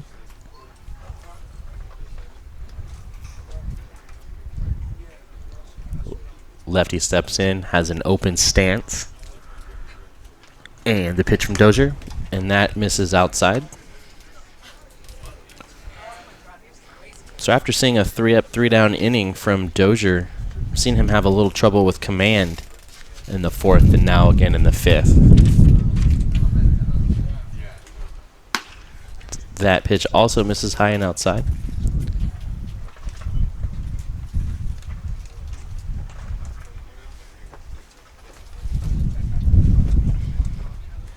So 2 balls and no strikes.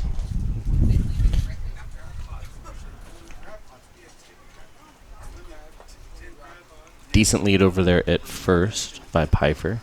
And that is way inside. Gets past Waite, and easing his way down to second base is Pfeiffer on that wild pitch. Yeah, and Zorn needs a little time to take a quick breather after that pitch. Yeah, it's just a bit inside. Good job jumping out of the way. Eric Waldachuk on deck.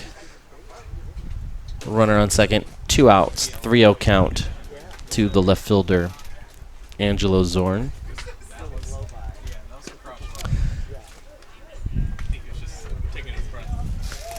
And I think now it is a 3-0 pitch, 3-1 pitch coming up.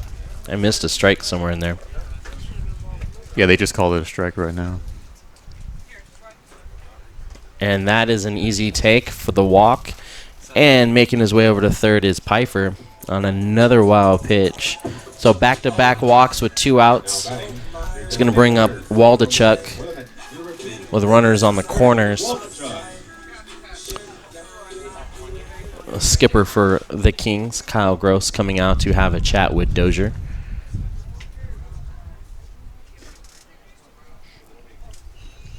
That may be it for Dozier's day. Let's see.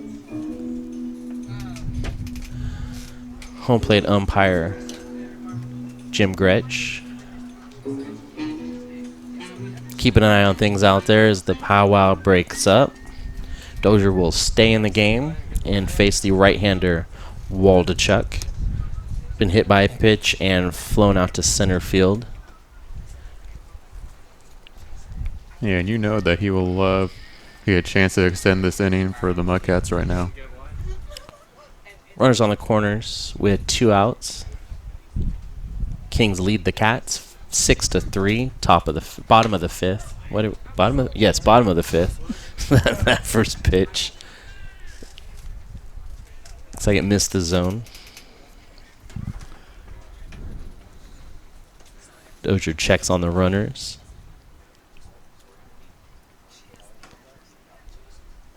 And the 1-0 pitch. That is outside.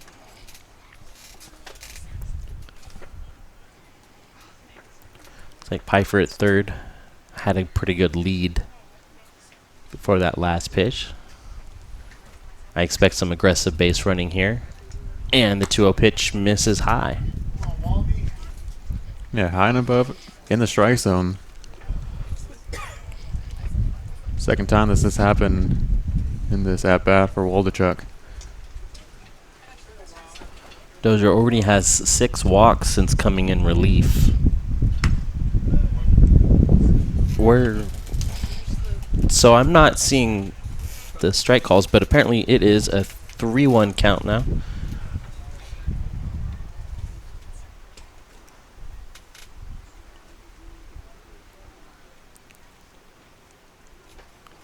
And the 3-1 pitch.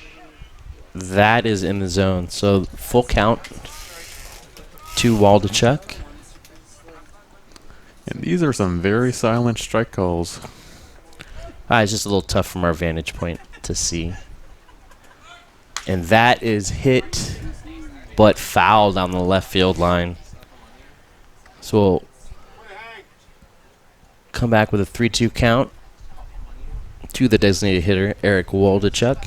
Runners remain on the corners with 2 outs.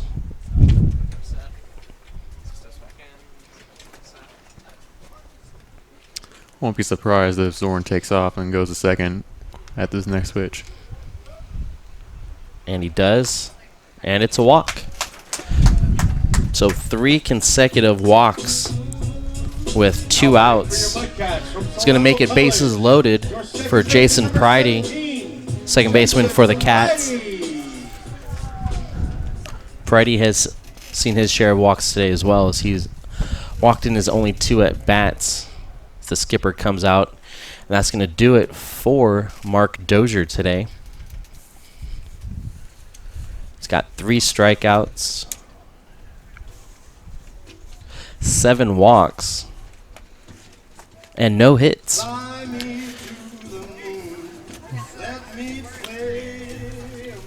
So we get set here to take a look at the new pitcher.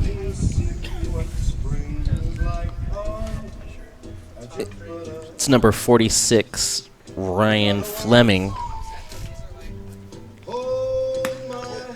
Fleming out of San Mateo.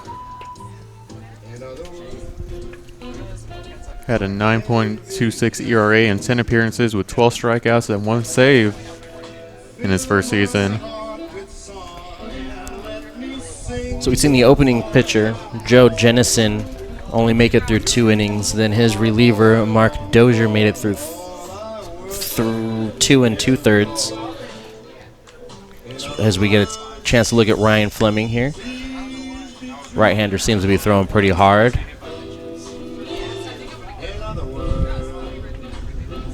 Yeah, when you take a look at this situation from the Mudcats, this is the 3rd time today where they've had bases loaded and 2 outs, and the last thing that they want to do is to leave runners stranded once again. So Fleming will get to face the number 9 hitter, Pridey. It's 2 outs, bases loaded. Here in the bottom of the 5th, Kings 6, and the Solano Mudcats have 3. The left-handed second baseman makes his way into the box. A little Mary J. Blige walk-up music.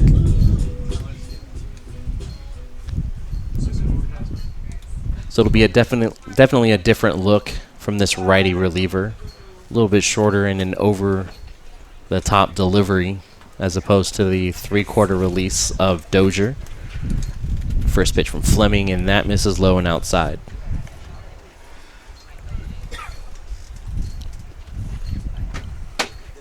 As I mentioned, Pridey has 2 walks today. And the 1-0 pitch, and that is hit right up the middle.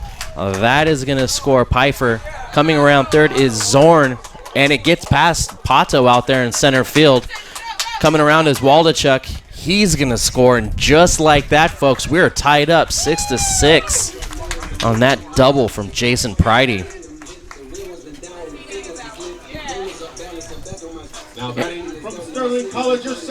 That's going to bring at the top of the order Wesley Galloway. 2 outs and a runner on second. The 2-out walking rally now.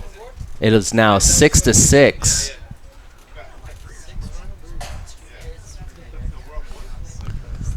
It's a lot of 90-foot gifts. And that is not a check swing by Galloway, so 0-1.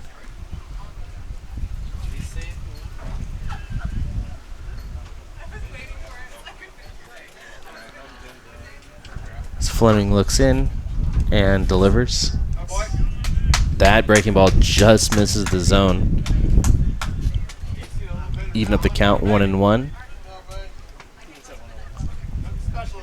Pridey out there with a decent lead at second as Fleming gets set and delivers high and outside.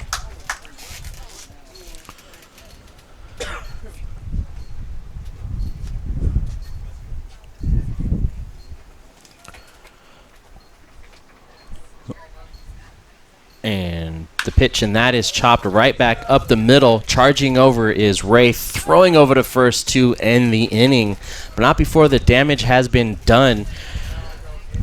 Solano ties it up at 6. When we come back, we'll head into the the top half of the 6th inning. Excited to be here for Welcome Week. Solano Community College welcomes all of our students back. We want students to feel welcome, to be part of a vibrant community, and understand that we go out of our way to make sure that you feel that there's a place here for you and a range of services to support you through your academic study.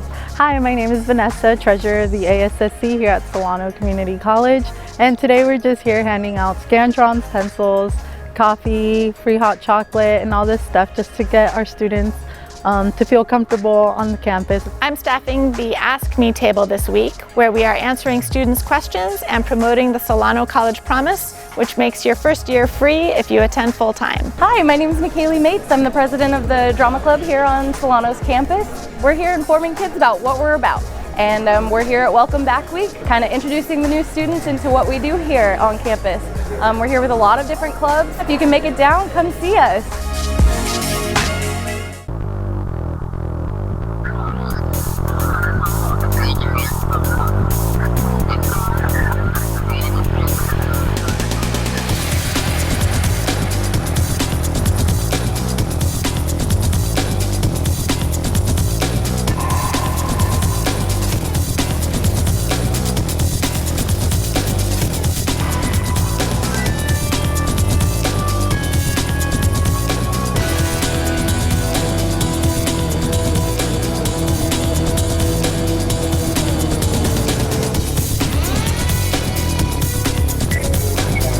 The top half of the 6th inning, score is tied up 6-6 between the West Coast Kings and the Solano Mudcats. Leading off the top of the inning will be the top of the order, Stephen Wraith, and taking over play-by-play, Nate McKay. Wraith currently on the day is 1 of 3. As he sees that first pitch inside, swing and a miss. No balls and 1 strike.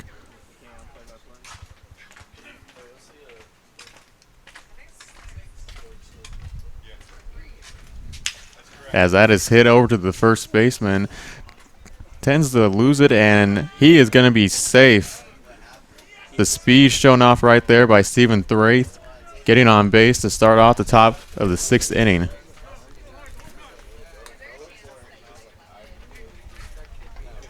It's just unfortunate for Justin Banks, not able to get his glove on it and reach over to first in time. And that's going to bring up Luke O'Brien now, who walked in his last at-bat, as Akey Cruz checked it over at first.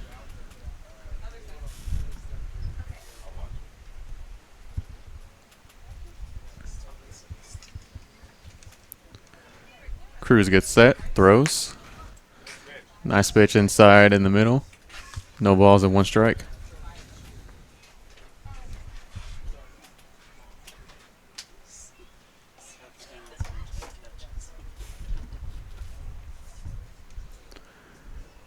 Cruz looks down, gets set for the 0-1. Breaking ball misses the strike zone. 1 ball and 1 strike.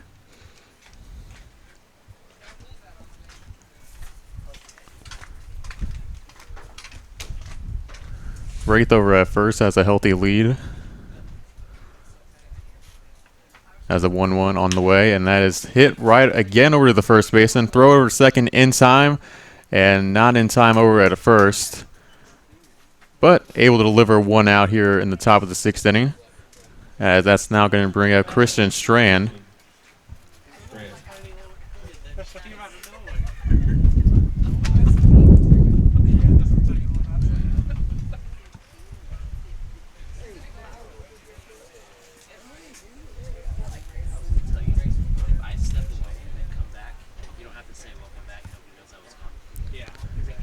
Cruz gets set, throws. Now that's through over to the third baseman. Strand, throw over to second in time to first.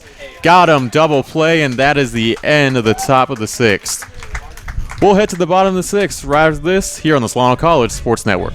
Hi, my name is Eric Visser. I'm in my 5th year as the athletic director of Solano College. To experience community college and its mission has been an outstanding experience. Solano College has a very rich tradition in intercollegiate athletics dating back to 1947.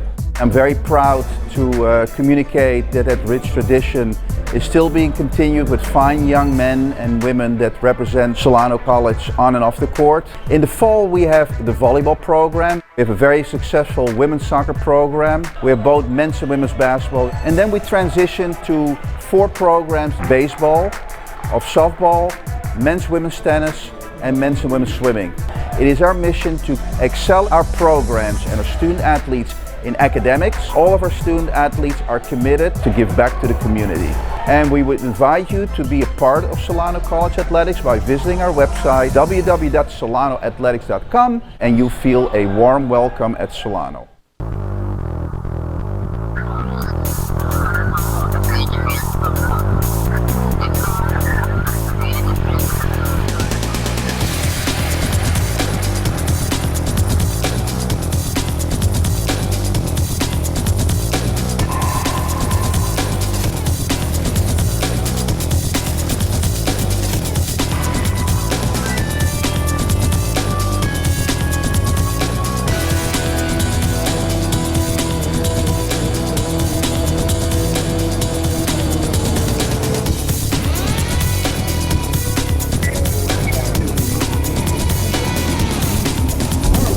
Welcome back to Mudcats Baseball here on the Solano College Sports Network. Currently knotted up at 6 here in the bottom of the 6th. As James Harwell gets set to bat, he is 0-2 on the day. First pitch inside, no balls and 1 strike. Now I get the opportunity to say welcome back to my broadcast partner, Stephen Babb.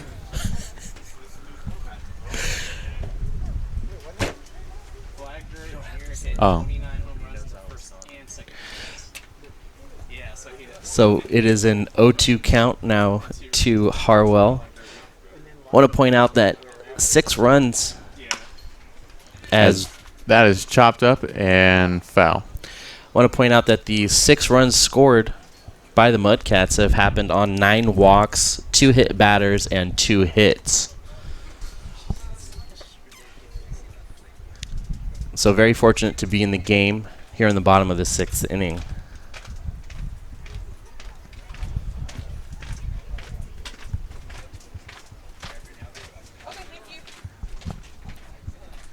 As Fleming takes a deep breath, gets ready to throw. Working with an 0-2.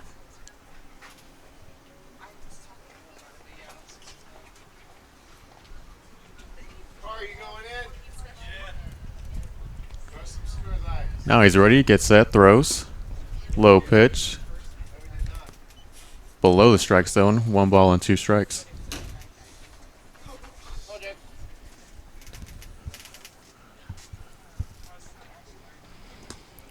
Another low pitch thrown by Fleming. That evens up the count now at 2. An easy take there by Harwell, who's 0 for 2 with a strikeout and a walk. as that is going to send Harwell looking, and a strikeout to start off the bottom of the sixth. All batting for the Solano Mudcats from Sonoma State University, number 12, Josh Medina. That's going to bring up Josh Medina now. Medina's 0 for 3 today with a strikeout.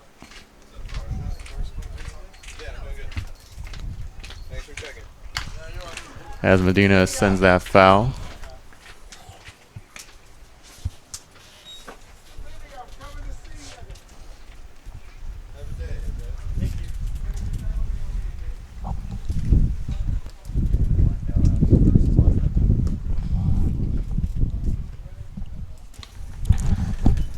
As that pitch misses, 1 ball and 1 strike.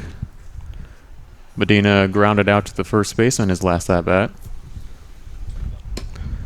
As another pitch on the outside, 2 balls and 1 strike now.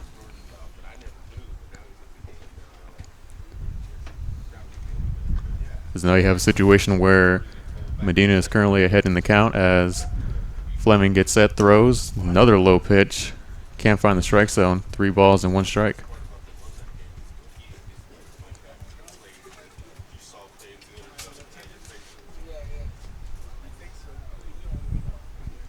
Fleming gets set, throws, and misses on the outside corner, and another walk in this ball game. So that'll be the 10th walk of the game Now batting for the Mudcats. your first baseman, number 34, Justin. That's going to bring up Justin Banks.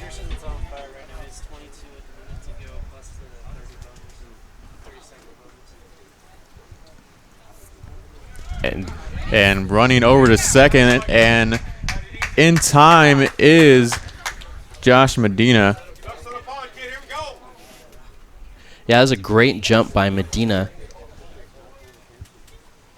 Able to take that base, but a great arm from Waite to make it close. As Banks is currently working with a 1-0 count, as that is hit into the left center field. Coming around to score is Banks in time, and now the Mudcats have regained the lead. It is 7-6.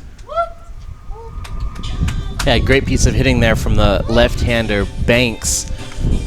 It's a great job of Medina on the previous pitch to steal second, put him into scoring position easily. Catcher, number 32, Christian Harkey. Yeah, and good base running by Medina.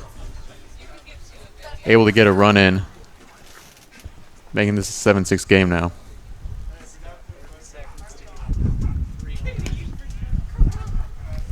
As that now brings up Christian Harkey. Strike. Strike. Working with an 0-1. Pitch on the outside corner, 1 ball and 1 strike.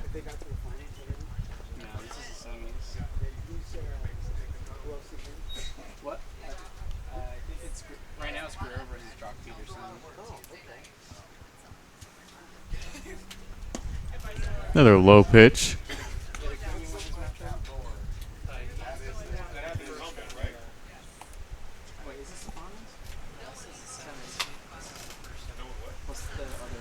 So it's 2 balls and 1 strike. As that pitch able to find the strike zone, evening up the count at 2. Banks with a modest lead over at first base.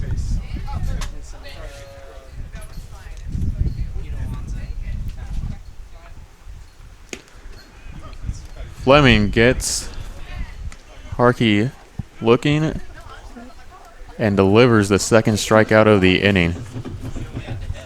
Harkey had a word or two for home plate umpire Jim Gretsch. Yeah, I guess you can say he didn't like the call. Usually when you get caught looking, you're not a big fan of the call. And now that brings up Nick Pfeiffer now. Walked in his last at-bat. 2 at-bats. So 2 walks and he's flown out to right field. That first pitch is called a strike.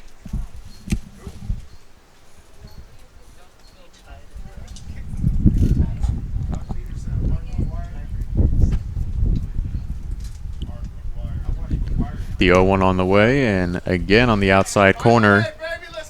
1 ball and 1 strike.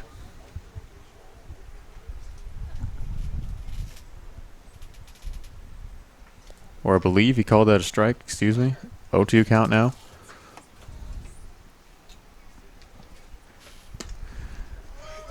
And swinging and missing. And the 3rd strikeout of the inning from Fleming. But the Mudcats are able to bring in 1 run, and it is now a 7-6 ball game. That's going to do it for me on the broadcast. Nathan Farmer will be back in the booth right after this.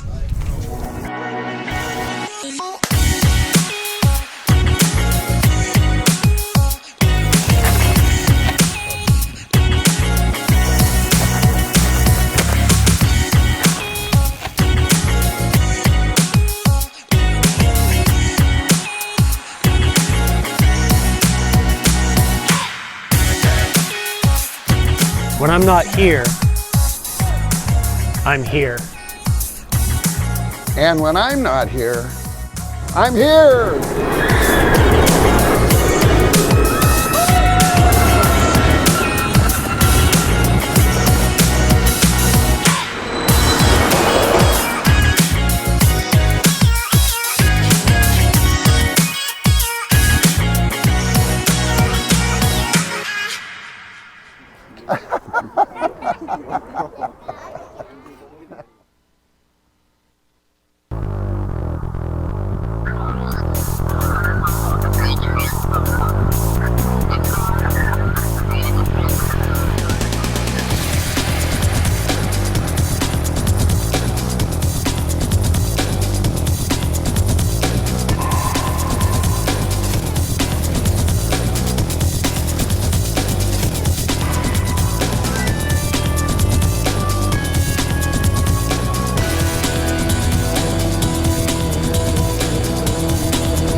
We are back in the top of the 7th inning.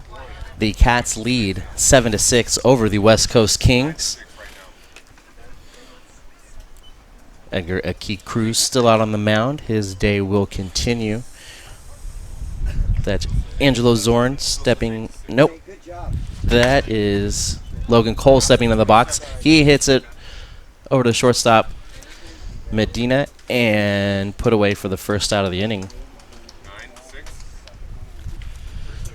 It's going to bring up Jaden Kebab. Kebab is 1 for 3 on the day with a huge home run hit out in the left center, 2-run shot.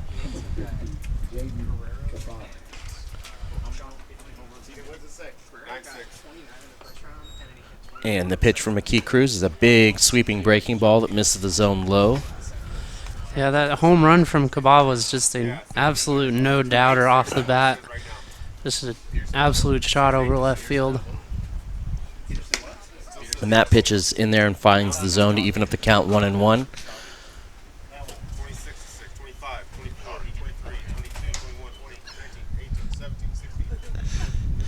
There's a little issue with the field scoreboard out there, as that is blooped up. Right there is Harkey rushing over to, and just out of his diving reach. For some reason, Harwell at third didn't have a good break on the ball, so it was up to Harkey, and Harkey was almost able to do it. So with new life, Kebab steps back into the box. As I was mentioning, our on-the-field scoreboard is on the fritz. It is 7-6. The Mudcats lead the West Coast Kings. And the 1-2 pitch from Aki, and that is hit on the ground down the left field line. Running over is Zorn, making his way over to second base is Kebab with a stand-up double. So a homer and a double on the day for Jaden Kebab. That's going to bring up center fielder Ricky Pato. Yeah, just another solid piece of hitting there by Kebab. That one was a solid line drive off the bat down the left field line. I'm sure if we had the StatCast AI, the exit velocity on that thing would have been pretty high up there.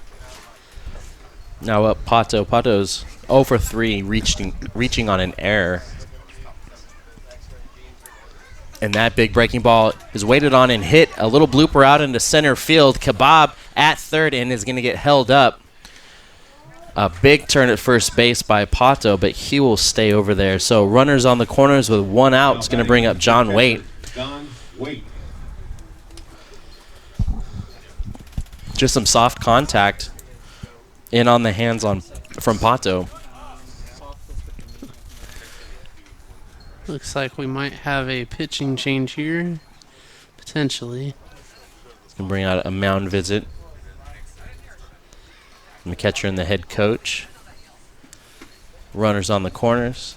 It's going to bring the third base coach down to have a chat with the catcher, John Waite, before he gets into the box.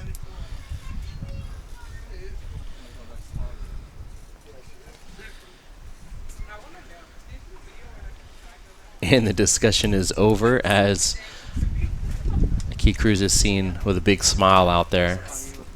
Confident he can get himself out of this jam. 1 out, runners on the corners.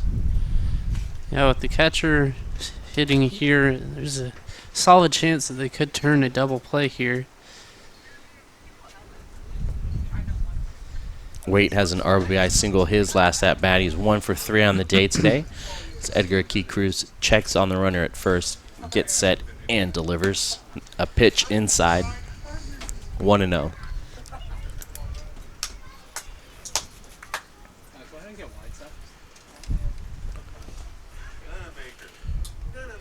So Key gets set, and that is chopped foul down the third baseline.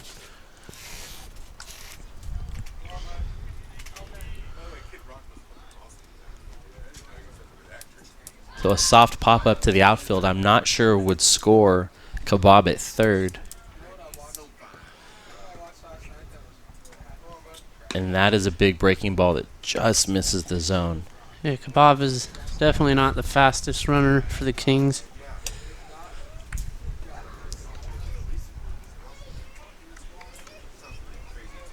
He takes a little bit of a in-the-grass lead at third, and that pitch misses high. So it's 3 balls and 1 strike.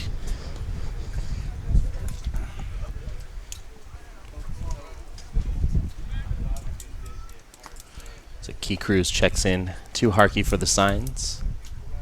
Gets set and delivers 3-1 pitch, and that is inside. Easy take for a walk, and that walk is going to put the bases loaded for Mike Winokur. Mike's 2 for 3 on the day. With only 1 out. Bases full here in the top of the 7th inning. Mudcats lead 7-6 over the West Coast Kings. So Winokur steps in. Designated hitter for the Kings.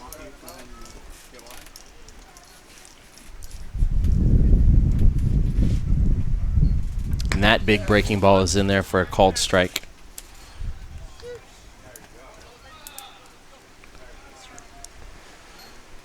It seems to be a Key's go-to pitch. Whenever he needs to get a strike, he can rely on that breaking ball.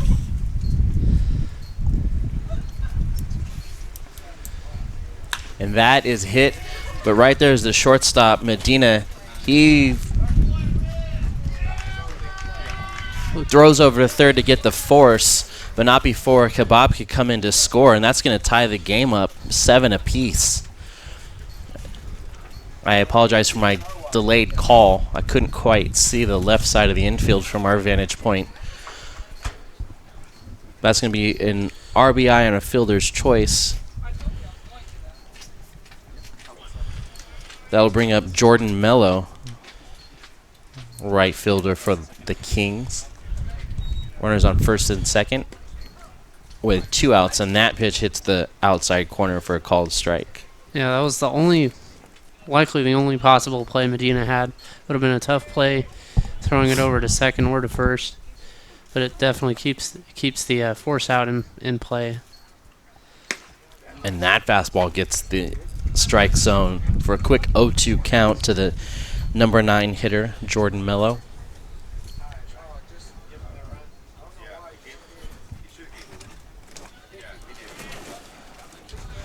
Aki looks into Harkey for the signs and gets set to deliver. The 0-2 pitch. That big breaking ball is looped, but right over the glove of Pridey. Coming around to score is Wait. Making his way over to third is Winokur, and safe at first base with an RBI single is Jordan Mello.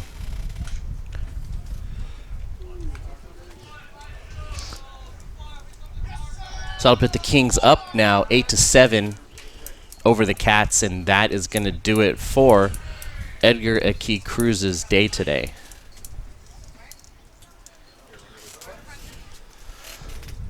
So definitely a much different outing than we saw from Edgar the last time we saw him face the Kings.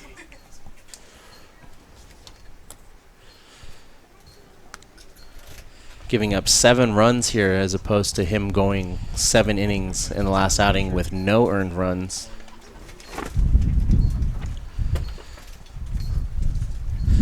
Looks like the new pitcher will be Ben Agigi, pitcher from Holy Names University, transferred from Napa Valley College, another local product. Yeah, we've gotten a chance to see Ben Agigi a little bit with our time covering the Solano Falcons. So we watched the righty reliever get warmed up here. And we're going to get back to resume the action here in the top of the 7th. The Kings over the Fish, 8-7. But Dad, I love him. I'm going to marry him. I don't care what you say. Cut. Welcome to TV 55. In this hands-on class at Solano Community College, you'll learn all aspects of television production. Work with high-end cameras in the field and in the studio. Professional sound, lighting, and green screen. And let's not forget editing. Enroll today. Get an art school education at a fraction of the cost. Visit us online at solano.edu.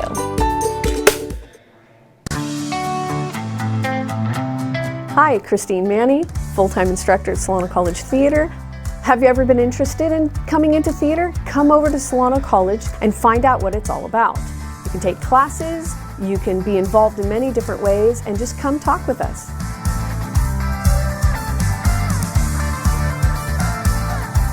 Check us out at www.solano.edu/theater. We are back here in the top of the 7th inning. Kings 8 over the Cats 7. As we finish watching Ben Agigi here warm up. Replacing the starting pitcher Edgar Aki Cruz for Solano. It is Stephen Wraith, the left-hander, stepping into the box.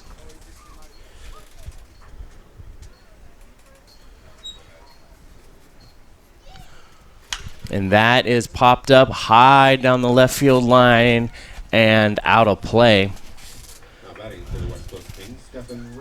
Stephen Wraith, he is up to bat with 2 outs, runners on the corners in an 0-1 count. He's having another solid day. He led off the game with a double and later came around to score. And that pitch is in the dirt. Good job by Harkey to block that.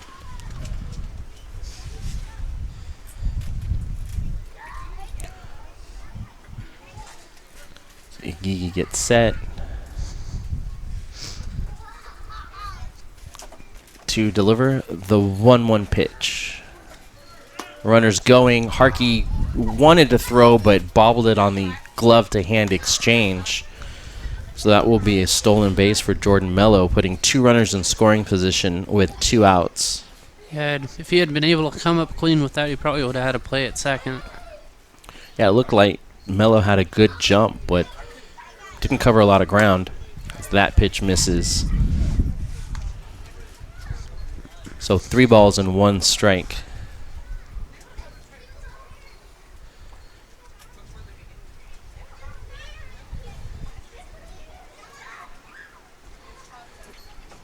Ben gets set and delivers, and that is popped up high on the left side of the infield.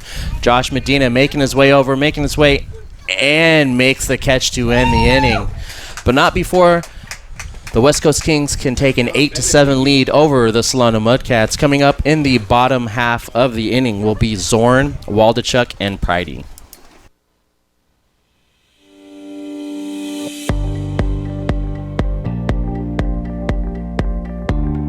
I'm Rusty Mays. I'm one of the instructors here at the Solano Community College Aeronautics program here at the Nut Tree Airport. Here at Solano Community College, we really see them thrive and learn. We have a 100% pass rate with our examiner.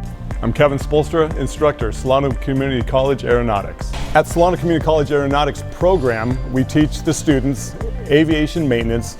We teach them the general subjects, the airframe subjects, and the power plant subjects. The students will also be prepared to pass their multiple tests from the FAA. At Solano Community College, we also have a partnership with Delta Airlines. Through Delta Tech Ops, students that complete the program, they will be considered for employment as an aviation maintenance technician.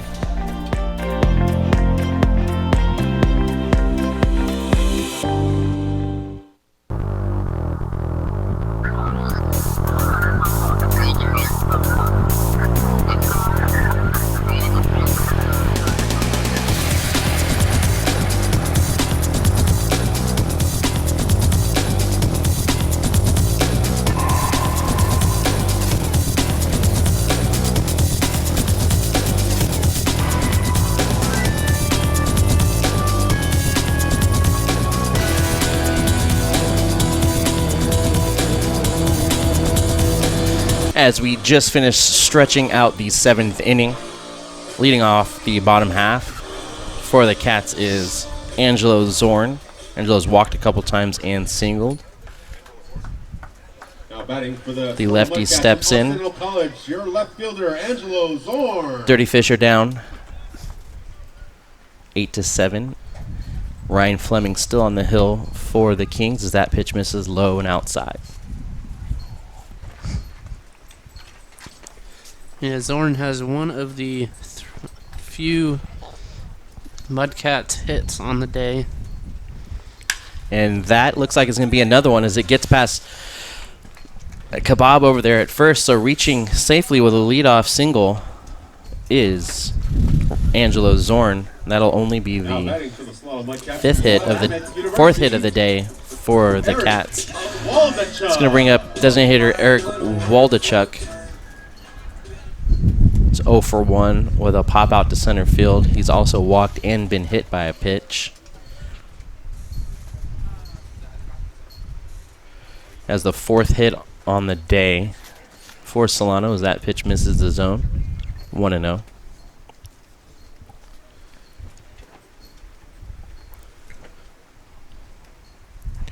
Pitch from Fleming, and that is a breaking ball that's in there. Got a good slider from Fleming.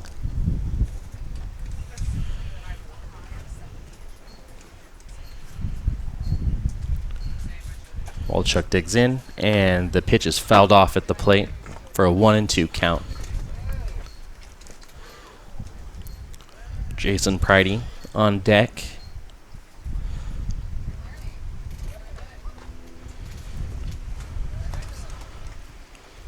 And the 1-2 pitch from Fleming is a breaking ball and a big swing and a miss from Pridey.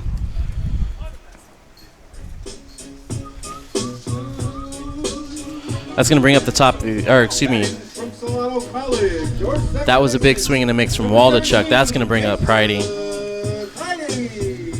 Pridey came up just short on a leaping grab in the top half of the inning that would have saved a run.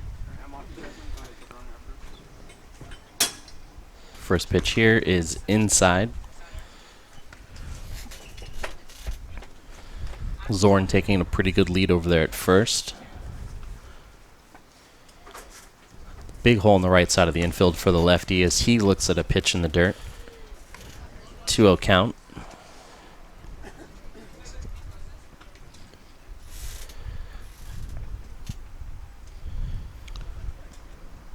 And the pitch is a breaking ball that's in there for a called strike.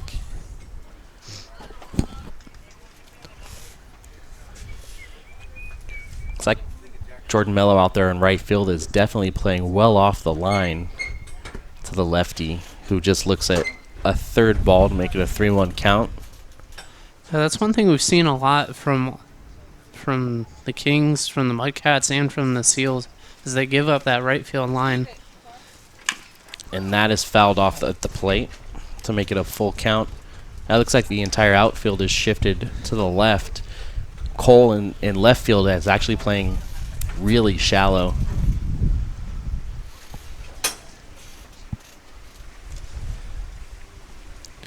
Interesting strategy with a left-handed hitter up, and that is an easy take for a walk. So a single, a strikeout, and a walk here is going to bring us back to the top of the order with Wesley Galloway. Sterling College, number 24, your center fielder, Wesley Galloway. Galloway is 0 for 3 on the day with a walk and a strikeout. So he's looking at runners on first and second with 1 out here in the bottom half of the 7th inning. And that is hit off the hands, but a blooper right at the shortstop, Wraith, for the 2nd out of the inning.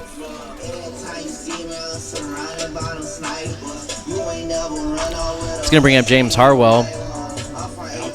Harwell's 0 for 3 with a walk and 2 strikeouts. Harwell's playing third base for the Mudcats today. So 2 outs and 2 on for the big lefty.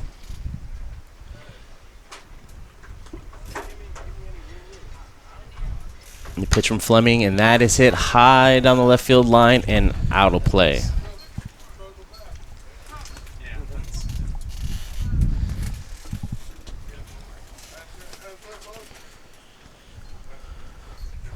So West Coast Kings 8, the Solano Mudcats 7. There's 2 outs here in the bottom of the 7th inning. 2 runners on, an 0-1 count. And Fleming looking around and delivers a pitch, and that pitch misses low. 1 ball and 1 strike.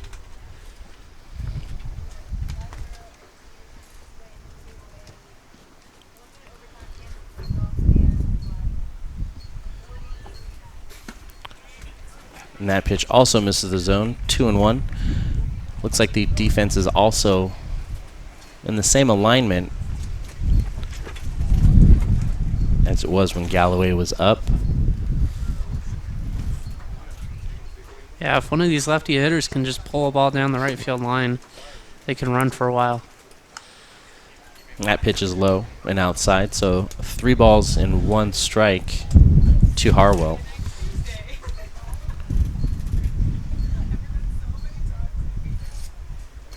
Shadows are, and that's a full count. Shadows are definitely covering the field. The sun is not much of a factor. It looks like as much anyway as it was earlier today.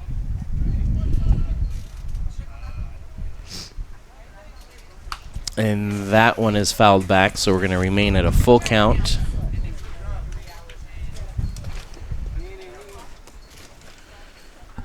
Josh Medina on deck was able to catch that off the fence for a great play in the on-deck circle.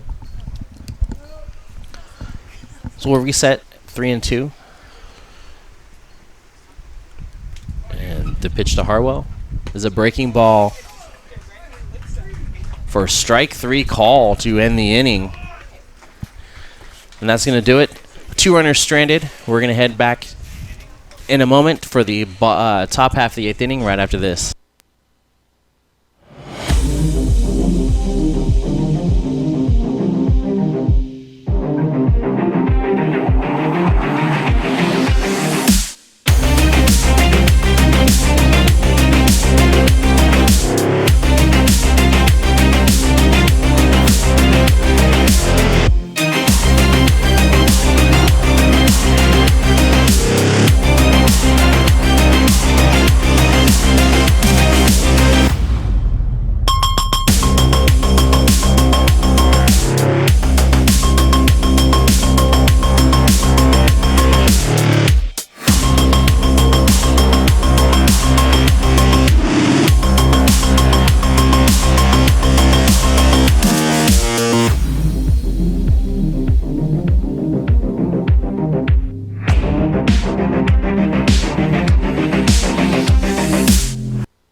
Welcome back to Vanden High School. We have a few defensive changes.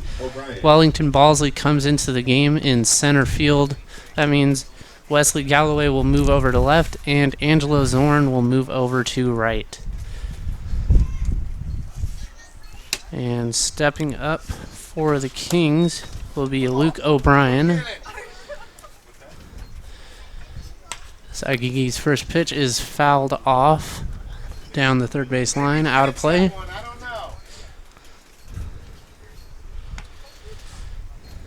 And there's the sun. It is back after peeking behind a cloud.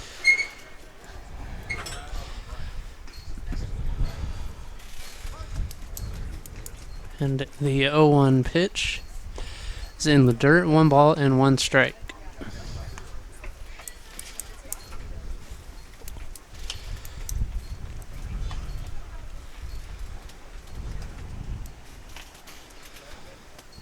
The 1-1 is up and away, 2 balls and 1 strike. The sun is probably going to be playing more of a factor as it gets lower in the sky. You can definitely see James Harwell shielding his eyes over at third as that ball is popped up right in front of us. Harkey is coming over and he will make the catch for the first out of the inning. A great play there by Harkey, able to keep a track on it, and it was hit just high enough for him to have a chance to get underneath. For a moment there, I thought it might hit our easy up right above our booth here. That'll bring up Christian Strand. The big righty has reached base 3 times on the day, I believe. Maybe just 2. This is a single and a double with an RBI and a run scored. First pitch is low and away, 1 ball and no strikes. Yeah, Strand hit into a double play in his last at bat. The 1-0 pitch from Agiki is roped into left field. Galloway is going back. He is looking up, and it will hop up against the wall. Galloway plays the carom and throws it into second, but the throw is not in time as Strand hits a 1-out double. As we mentioned, the sun is coming back into play here, and it definitely is making it tough on the outfielders today, as that sailed over Galloway's head for Strand's second double today. That'll bring up Logan Cole, who is 1 for 4 with an RBI and a run scored. That ball is in the dirt. Looks like it came up and hit Harkey in the mask. Definitely not something you expect when you're a catcher. They wear all that gear for a reason. It's a good job to stop it, though, and keep the ball in front of them. That'll make it a 1-0 count. Strand out at second. Zagigi checks the runner. The ball misses up and not inside. 2 balls and no strikes. It looked like Strand with a pretty modest lead over there. Pridey, the second baseman, is holding the runner on. As Agigi comes set for the 2-0 pitch. That ball is fouled off. 2 balls and 1 strike. The West Coast Kings are up 8-7 here in the top of the 8th inning.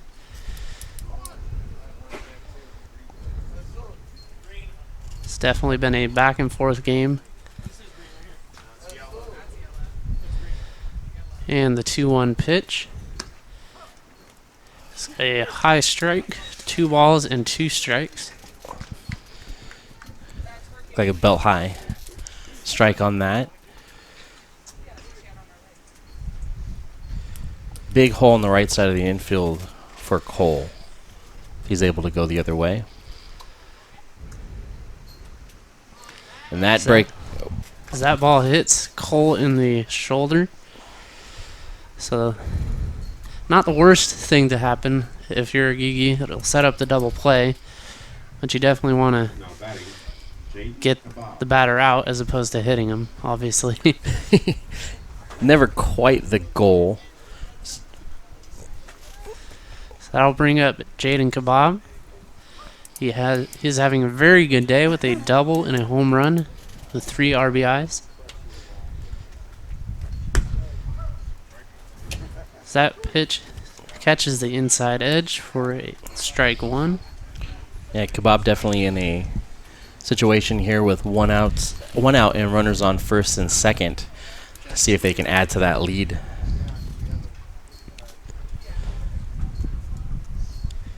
Zagigi checks the runner. Here's the 0-1 pitch.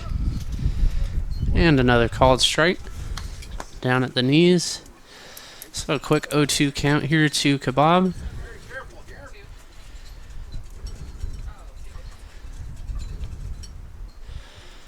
Strand at second and Cole at first.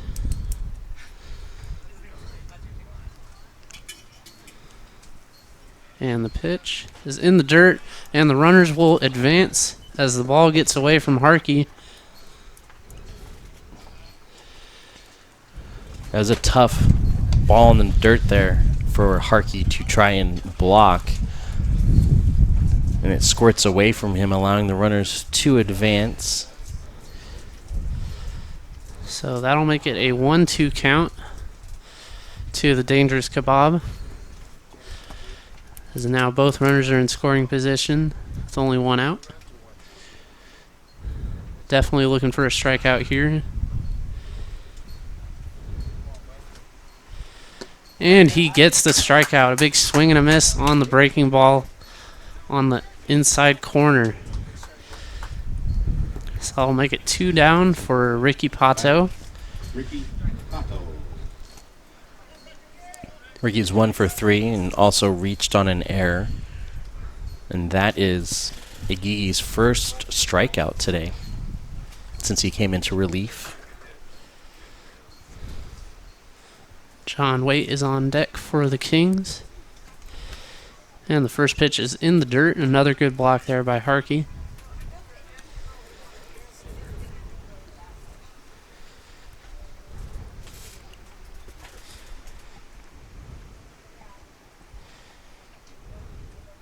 So 1 ball, no strikes, 2 down here in the top of the 8th. And the pitch is just outside. 2 balls and no strikes. It's a good job by Harkey to try to see if he can frame that on the outside corner, but just didn't get the call.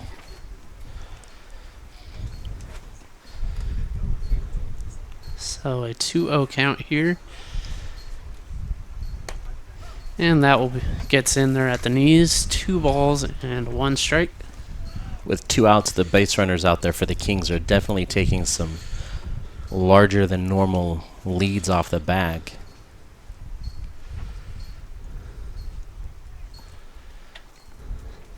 So Gigi comes set with a 2-1 pitch.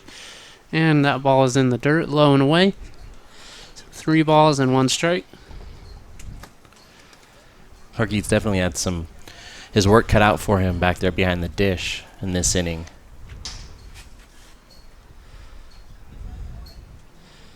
So 3 balls, 1 strike. Strand at third, and Cole at second. So that ball just misses down around the knees for ball 4. So that'll load up the bases for John Waite, who drew a walk his last time up. Now batting, John Waite. Definitely a tough call on that last pitch to send Pato to first. Trying to figure out what happened to Waite when he got all that dirt on his pants. It's like it's all over. Hey, if you're not dirty, you're not playing. It's a called strike on the outside corner. No balls and 1 strike.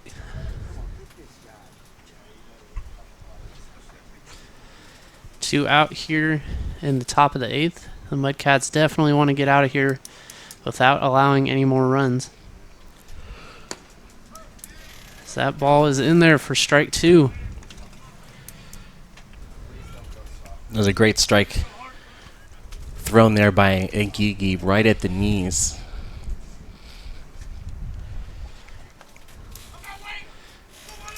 As Igigi looks in for the sign.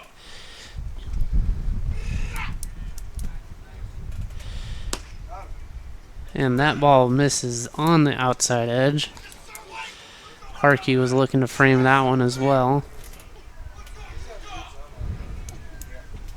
So 1 ball, 2 strikes. 2 outs. The runners will be going on contact. Pressure is on Solano's defense here. As Igigi throws, and it is lined over to Pride. He does not catch it. He picks it, but he throws over to first for the out. So Igigi works himself out of the jam, keeping the lead at 1, or the deficit at 1. We'll be right back with the bottom of the 8th inning. I'm Diego Moyano. I'm a USTA lead national coach.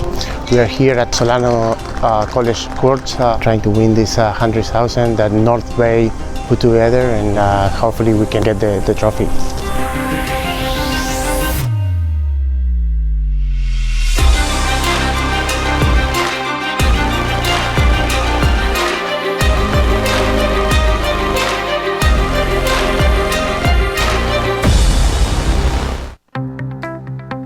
College just got affordable.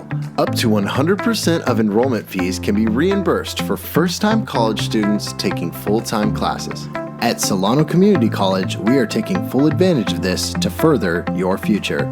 With certificate and degree programs in industrial technology, aeronautics, biotechnology, and many others, Solano Community College is a staple for success. For more information, please contact the Financial Aid Office at 707-864-7000.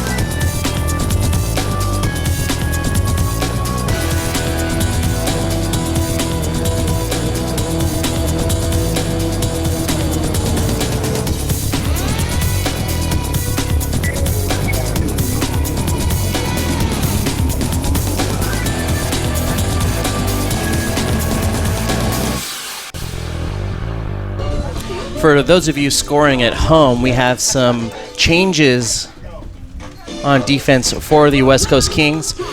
Second baseman Luke O'Brien has moved over to shortstop. Shortstop Stephen Wraith is on the mound, and designated hitter Mike Winokur is at second base. So we're taking a look at Stephen Wraith, the former shortstop, warming up here. It's going to bring up Josh Medina to lead off the bottom half of the 8th inning for Solano.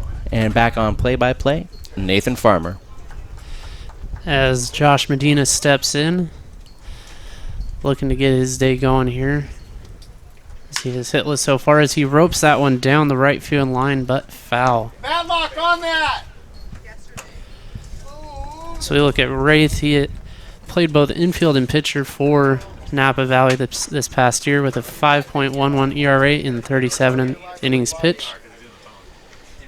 That ball is in the dirt. That'll even up the count at 1 ball and 1 strike. First baseman Justin Banks is on deck.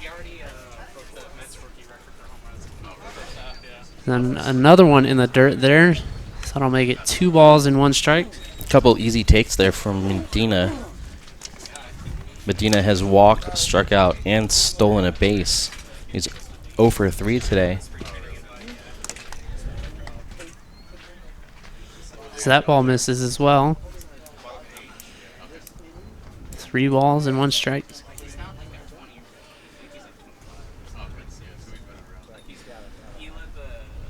And the 3-1 pitch is chopped over to short as O'Brien throws over to first, and it gets away from Kebab.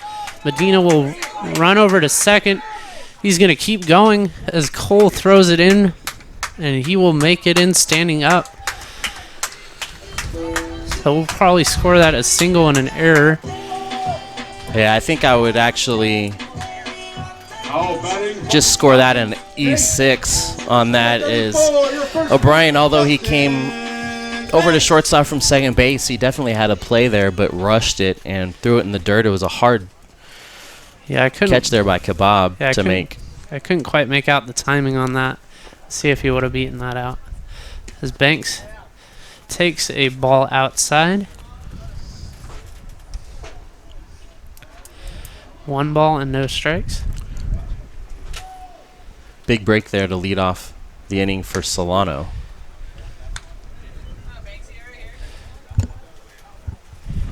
As that one gets in there for a strike. The 1-1 pitch is roped out into right field. Cole breaks in, but now he breaks back. And he will make the catch, but that will be an easy tag up for Medina. And this game is now tied once again. It is now 8-8 here in the bottom of the 8th inning. Yeah, good job of getting a hold of that one by Banks and getting it out far enough to pick up the sac fly RBI. Yeah, just great situational hitting there by Banks. Getting the job done, getting the runner in from third. As Harkey takes a strike in there at the knees.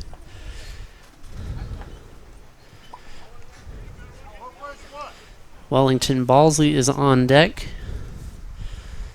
It'll be his first at-bat of the game.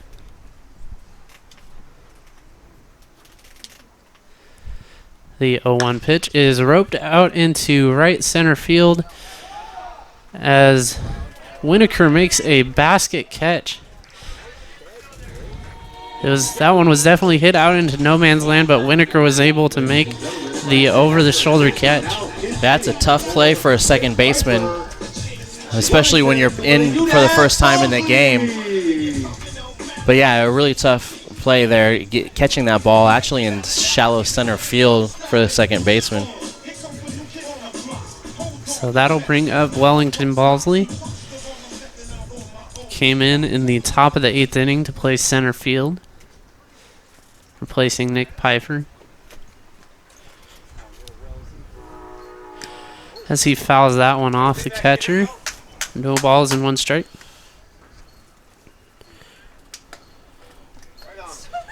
Yeah, Wellington, one of the better hitters on the Solano club.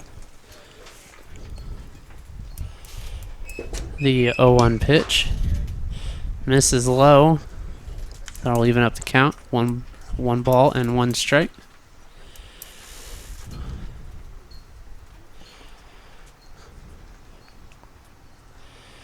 And the 1-1 pitch misses low and away. 2 balls and 1 strike.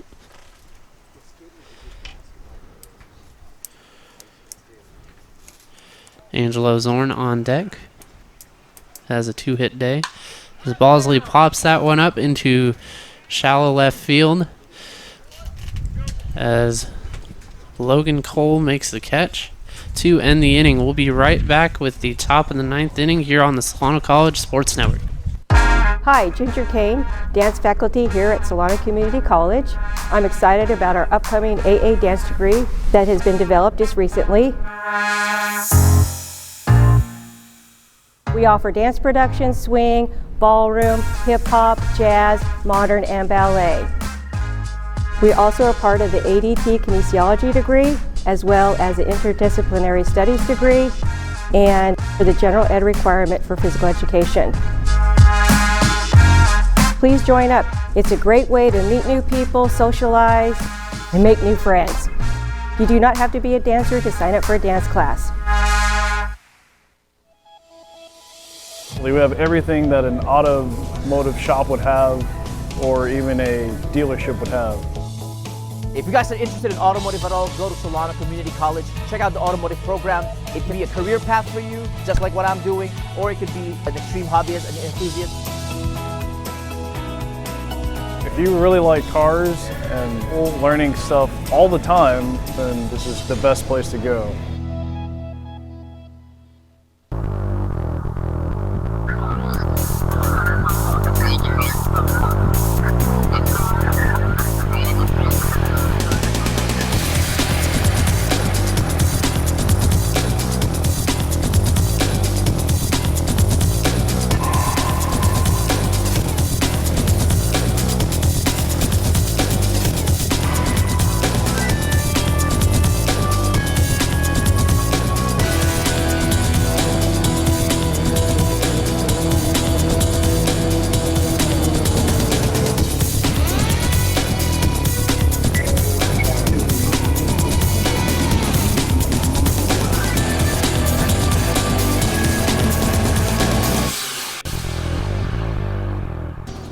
We're here in the top of the 9th inning. We're all tied up 8-8. As we get to see the West Coast Kings come up to bat. Leading off the top of the inning for them will be Mike Winokur, their new second baseman, who was the designated hitter before coming in to the game in the bottom half of the 8th. Ben Agigi still out on the mound for Solano. Now batting, Mike Winokur.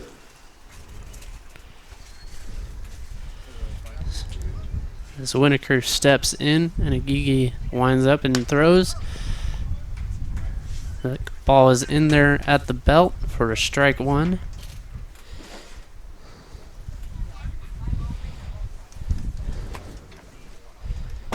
No balls and 1 strike here to Winokur. As that curveball gets in there for another strike. No balls and 2 strikes here. Quick 0-2 count. Winokur is 2 for 3. Also reached on a fielder's choice with an RBI. So that's a ball in the dirt. 1 ball, 2 strikes. Jordan Mello on deck. So we're running out of daylight here, so the Kings definitely want to rally.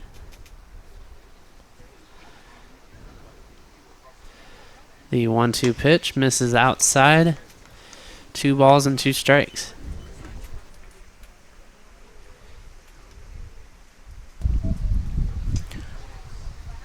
Pfeiffer out and right, giving up the line to the right-handed hitter.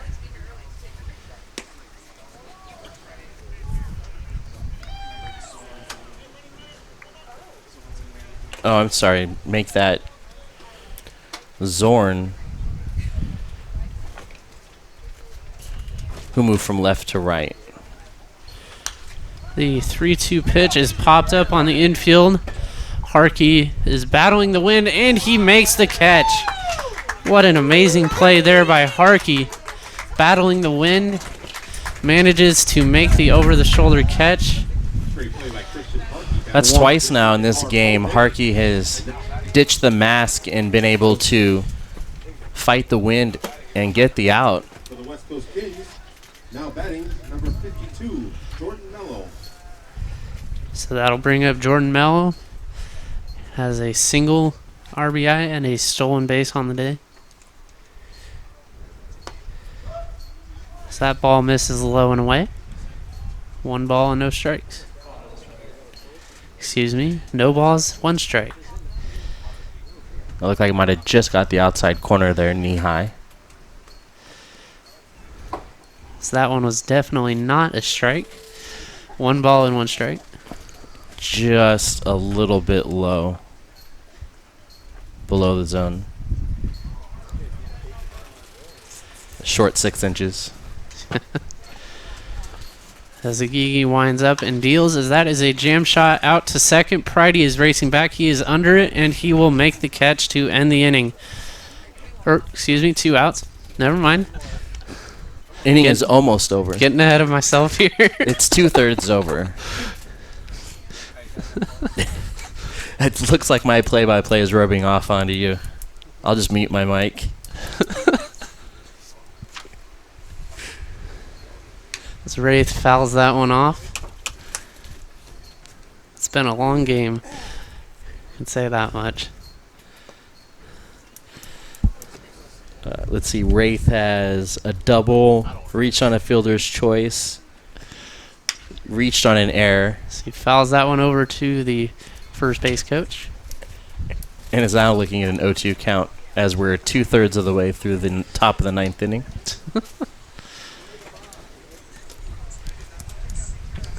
And the 0-2 pitch misses outside. 1 ball, 2 strikes. It's not a bad 0-2 pitch there by Agigi. See if he can get Wraith chasing.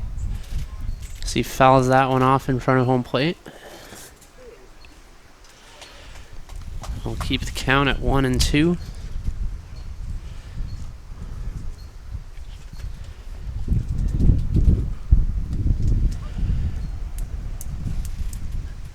Zagigi deals. Wraith pops that one up over towards third. A long run for Harwell, but he will not be able to catch up to that one. So we'll have another 1-2 pitch here to Stefan Wraith.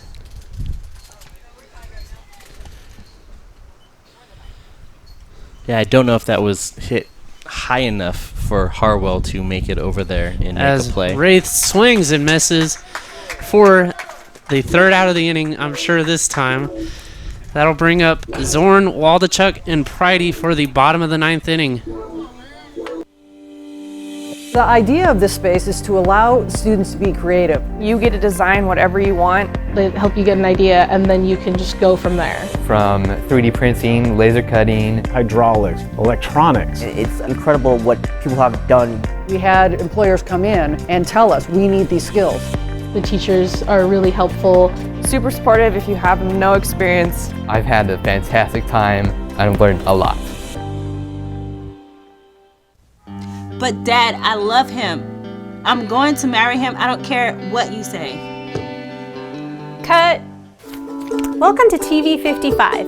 In this hands-on class at Solano Community College, you will learn all aspects of television production. Work with high-end cameras in the field and in the studio. Professional sound, lighting, and green screen. And let's not forget editing. Enroll today. Get an art school education at a fraction of the cost. Visit us online at solano.edu.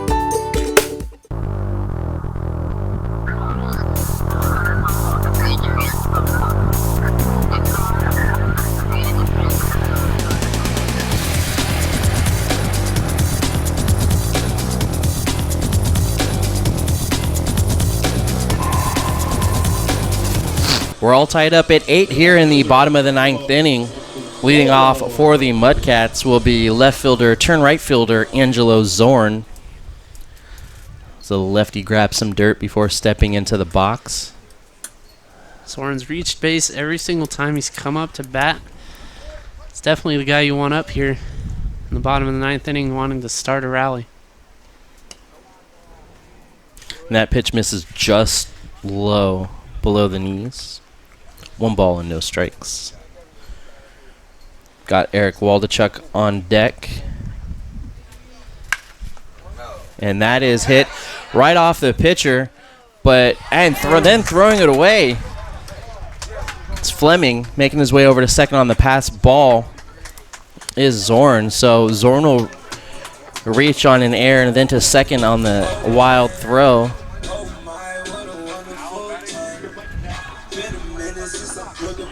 Now batting for your Mudcats from Willamette University, your designated hitter. Oh, I'm sorry, that's Stefan Wraith on the mound.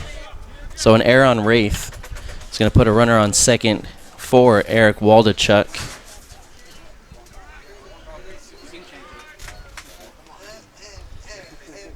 And the first pitch to Waldachuk is high.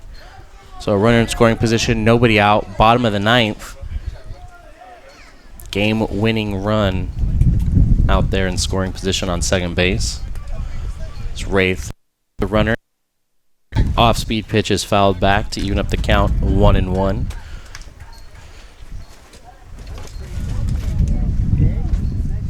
Looks like Pato is playing fairly shallow out in center. Can't really tell the depth of the other outfielders from this angle. Yeah, it looks like right and left are pretty shallow as well. Anything hit into the gaps through the infield, they're going to want to try to make a play at the plate. As that pitch is low, so Waldachuk squared around a bunt and then pulled it back at the last second. Yeah, definitely not a bad idea to bunt here with a runner on second and nobody out. Get that runner at third, and then all you need is a sacrifice fly. And that pitch also misses the zone low for an easy take to make it a 3-1 count to the tall righty.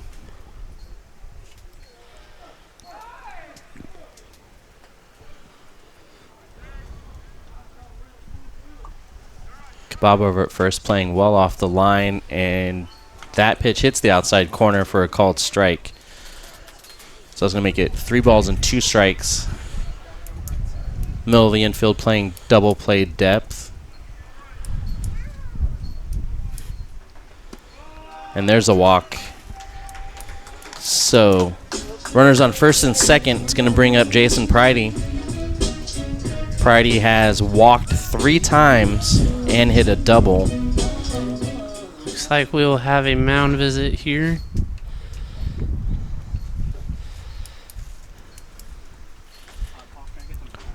Can use this time to talk about our next broadcast. This is our last game for the 2018-2019 school year. Our next game will be on August 23rd, where we will start off the football season with the Liberty High School traveling to Vacaville High School for the first game of the season.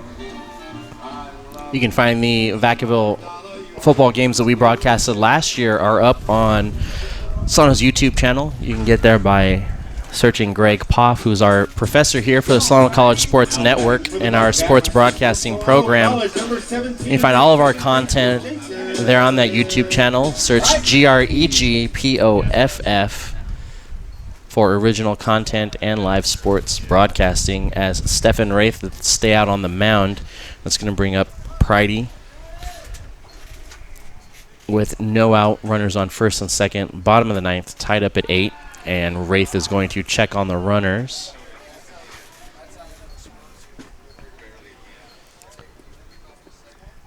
It's always a tough pickoff play for a right-hander swinging around towards second.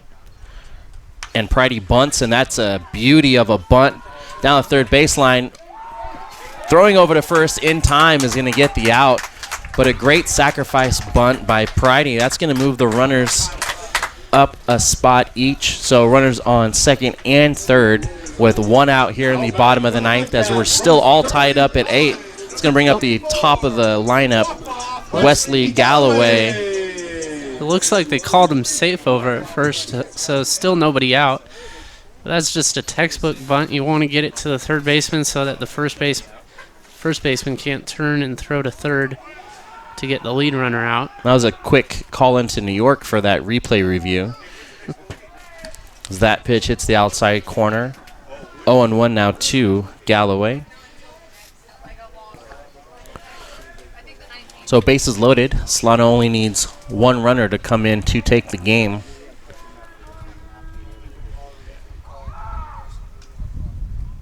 Wraith looks in. And the 0-1 pitch, and that is hit right over at Kebab. Kebab throws into home to get the force and throws over to Galloway third. Galloway didn't run. Oh my goodness. That was some terrible base not running. heads up base running. And that's going to do it for the bottom half of the 9th inning, as everybody's kind of looking around wondering why. But they are heading back out into the field to play some more defense as we come back for the top of the 10th inning right after this. Excited to be here for Welcome Week. Solano Community College welcomes all of our students back. We want students to feel welcome, to be part of a vibrant community, and understand that we go out of our way to make sure that you feel that there's a place here for you and a range of services to support you through your academic study. Hi, my name is Vanessa, treasurer of the ASSC here at Solano Community College, and today we're just here handing out Scantrons, pencils, coffee, free hot chocolate, and all this stuff just to get our students to feel comfortable on the campus. I'm staffing the Ask Me table this week, where we are answering students' questions and promoting the Solano College Promise, which makes your first year free if you attend full-time. Hi, my name is McKaylee Mates. I'm the president of the Drama Club here on Solano's campus. We're here informing kids about what we're about. And we're here at Welcome Back Week, kind of introducing the new students into what we do here on campus. We're here with a lot of different clubs. If you can make it down, come see us.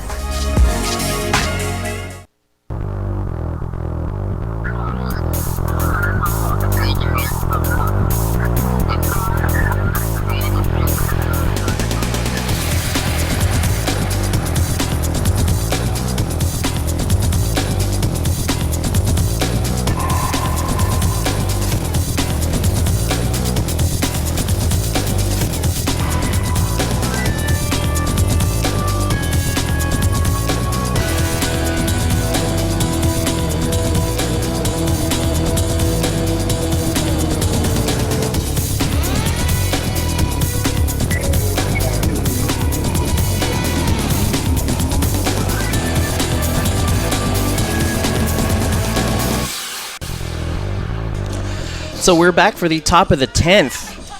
So we ended the game with the, if you're scoring at home, it's the all common 3-2-5-3 triple play. As Solano was threatening to walk off with bases loaded and nobody out. And then there was a lot of outs. So here we are at the top of the 10th inning.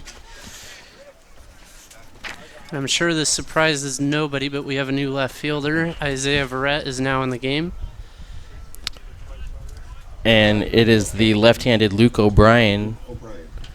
Looks at a first pitch ball.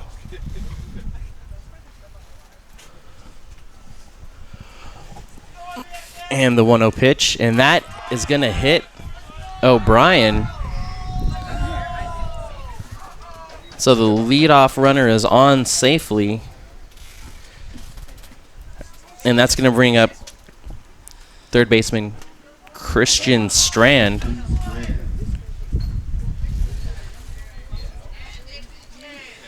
Definitely seems like the Kings have all the momentum on their side.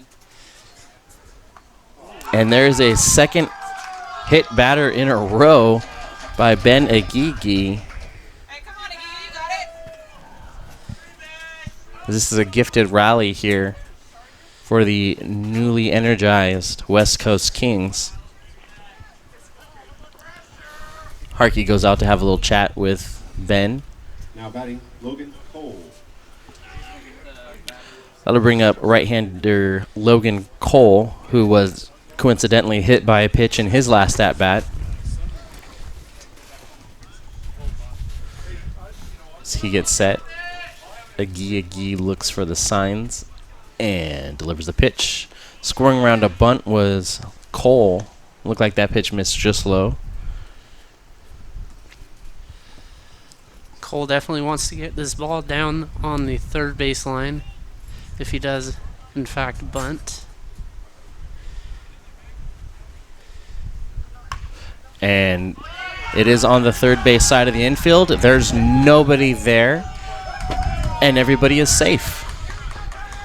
I was just going to say before that, it's a little difficult when you've got runners on first and second and nobody out to get the right kind of shift on the infield depending on where the bunt is placed. And that was textbook by the Kings and miscommunication by the Cats.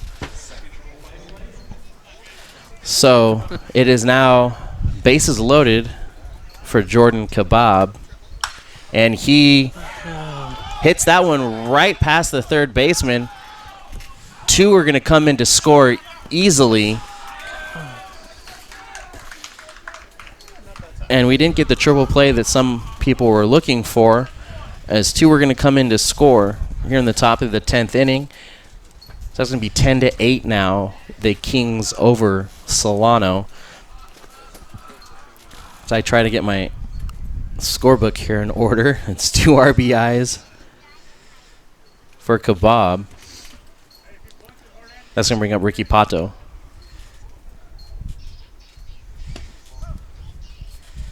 Yeah, if this game goes any longer, he could get a cycle. He just needs a triple now.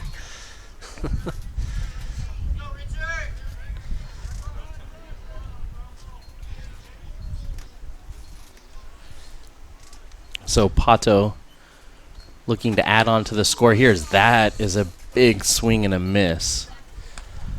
A perfect off-speed pitch there by Agui. So there's still nobody out. Runners on first and second for Pato. It's an 0-2 count.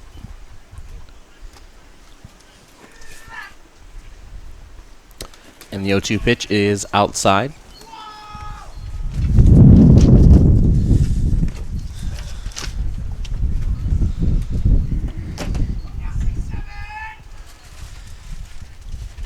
So Agui looks in for the signs and gets set. Checks the runners and delivers the 1-2 pitch. And down looking is Pato for the first out of the inning. It's going to bring up catcher John Waite. Now batting John Waite. This has to be like the least conspicuous umpire of all time. We have no. I mean, it's very difficult to tell when he calls a strike. It's very quiet with his strike calls and doesn't signal very obviously. Well, I think he's signaling pretty obvious. It's just from our vantage point, we can't see his right arm as that pitch does not break and actually goes behind the back of John Waite. That was an easy take. So 1-0 count. And a big swing and a miss to even it up. 1 ball and 1 strike. With 1 out, 2 runners on. Gigi definitely wants a double play here. Pitcher's best friend, as they say. And that is in the dirt and gets past Harkey. All runners are going to move up and stay at second and third. Yeah, Cole took a very aggressive turn around third. So 2 balls and 1 strike to Waite.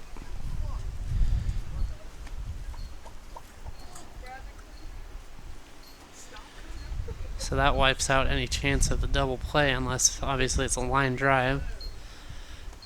Gigi gets set and delivers, and that is the line drive right at third baseman Harwell.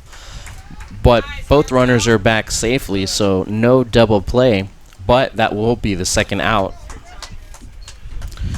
And I'll bring up Mike Winokur, DH turned second baseman. So runners on second and third with 2 outs here in the top of the 10th. The Kings were able to add 2 runs here to take a 10-8 lead.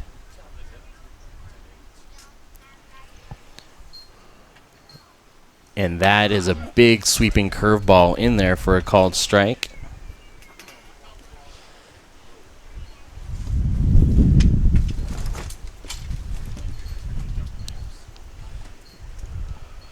Winokur's 2 for 4 and also reached on a fielder's choice. Has an RBI.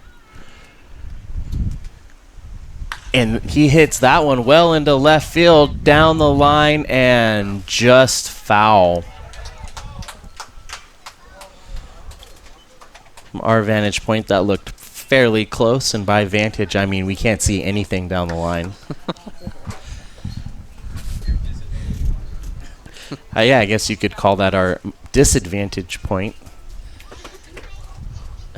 All it is a long strike. Yeah. Advantage, not us. And the 0-2 pitch is another breaking ball that misses the zone this time. So 1 ball and 2 strikes to Winokur.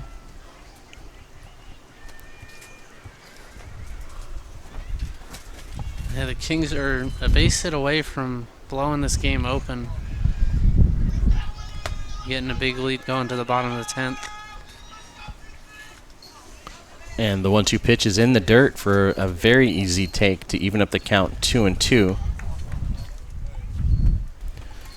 Yeah, you definitely feel the momentum shift. Some people don't like to think that there's momentum in sports, but there definitely is, especially in baseball. The air kind of seemed to be taken out of the Mudcats at the end of the 9th. And as we go here into the top of the 10th, and that is a 3rd strike call to end the inning. But not before the Mudcats can do their damage and take a 10-8 lead as we head into the bottom of the 10th. 3 more outs for Solano. See what they can do to end this game. Hi, my name is Eric Visser. I'm in my 5th year as the athletic director of Solano College. To experience community college and its mission has been an outstanding experience. Solano College has a very rich tradition in intercollegiate athletics dating back to 1947.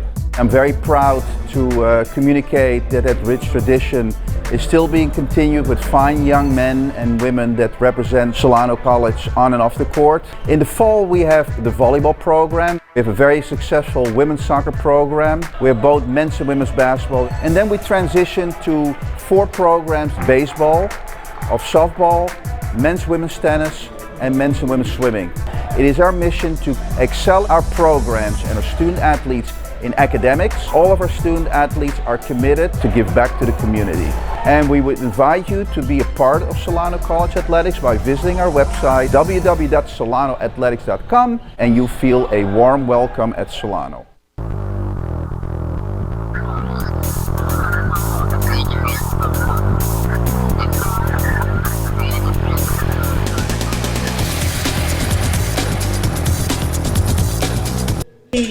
We're back in the bottom half of the 10th inning.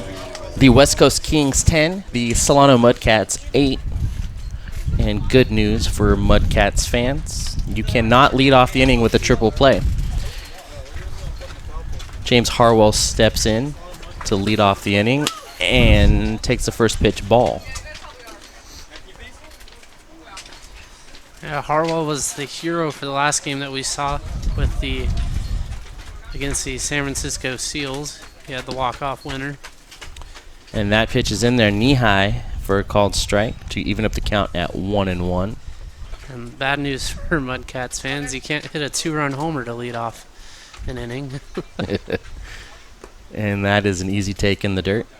2-1. Harwell's 0 for 3 with a walk and 3 strikeouts for the Cats today.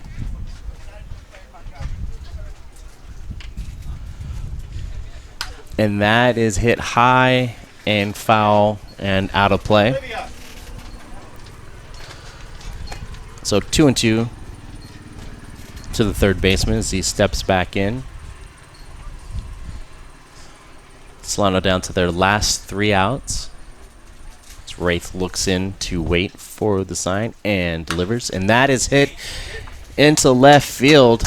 And reaching safely with a leadoff single is James Harwell. That's going to bring up Josh Medina, Solano's shortstop. Sonoma State University, number 12, Josh Medina. Great piece of hitting there by Harwell, just going with the pitch, driving it to the opposite field for a leadoff single.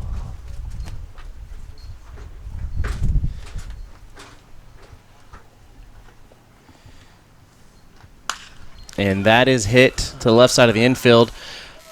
1 and 2 for the double play as Strand whips it over to Winokur. Winokur to Kebab for the 5-4-3. And that's going to bring up Justin Banks. Looking to keep the game alive for Solano. They are down to their last out. The big lefty steps in. Stephen Wraith delivers the pitch, and that just misses low. 1-0.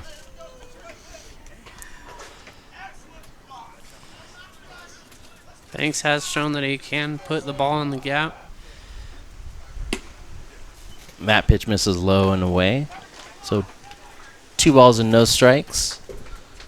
At this point, you just want to keep the line moving, get the next guy up. Justin's 1 for 5. A sacrifice fly in his last at-bat. He's looking at a 3-0 count. The pitch from Wraith is there, knee-high, down the middle for 3 balls and 1 strike.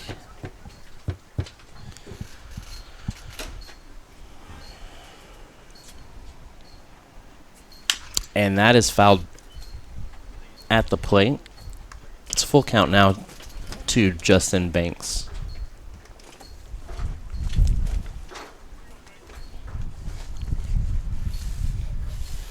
So Solano's down to their last strike here. And Justin will take a walk, gladly making his way down to first base. It's going to bring up Christian Harkey.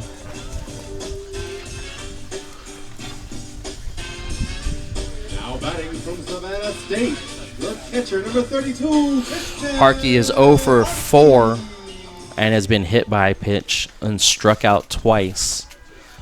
So he's stepping into the box in the bottom of the 10th inning with 2 outs and a run on first, down by 2.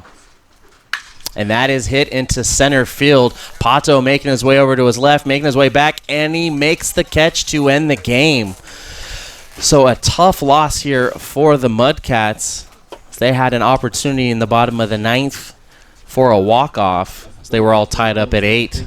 But the all-too-common 3-2-5-3 triple play to end the game in regulation. And as we go into the top of the ninth, the Kings were able to put 2 up on the board, and no looking back from that. Yeah, I mean, all it came down to just lack of heads-up base running. You got to run out a grounder. It's simple as that. They teach you that in Little League, and Galloway just failed to do that. So once again, in extra innings, the West Coast Kings take the game 10-8 over the Solano Mudcats, and that's going to do it for our broadcasts of the Mudcats season. We'd like to thank you for tuning into the Solano College Sports Network. On the call for Nate McKay, Nathan Farmer, and the rest of our team here, I'm Stephen Babb.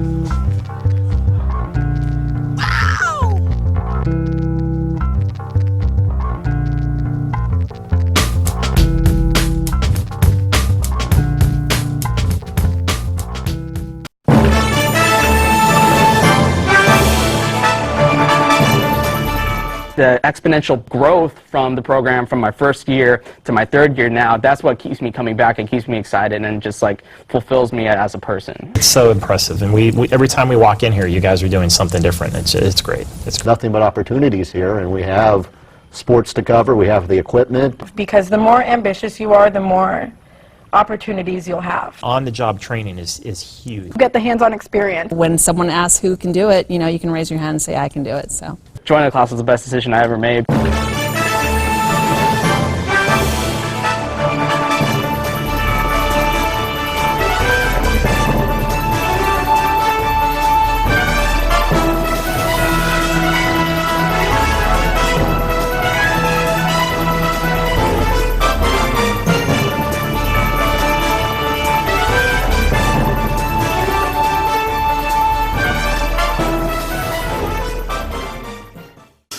We're going to go to cut 1. And cut 1. Cross court to Audrey Jones. Audrey for 3. It is good! With 1.3 seconds left on the game clock. Audrey Jones with one of the biggest shots. The sky's the limit, really, with what we can do here. College just got affordable. Up to 100% of enrollment fees can be reimbursed for first-time college students taking full-time classes. At Solano Community College, we are taking full advantage of this to further your future. With certificate and degree programs in industrial technology, aeronautics, biotechnology, and many others, Solano Community College is a staple for success. For more information, please contact the Financial Aid Office at 707-864-7000. Welcome to TV 55. In this hands-on class at Solano Community College, you will learn all aspects of television production, how to use high-end cameras, lighting, and audio equipment in the field and right here in the studio. Whether you are looking at making better YouTube videos, educational or promotional segments, or finding your creative passion, enroll today. Get an art school education at the fraction of the cost. Visit us online at solano.edu.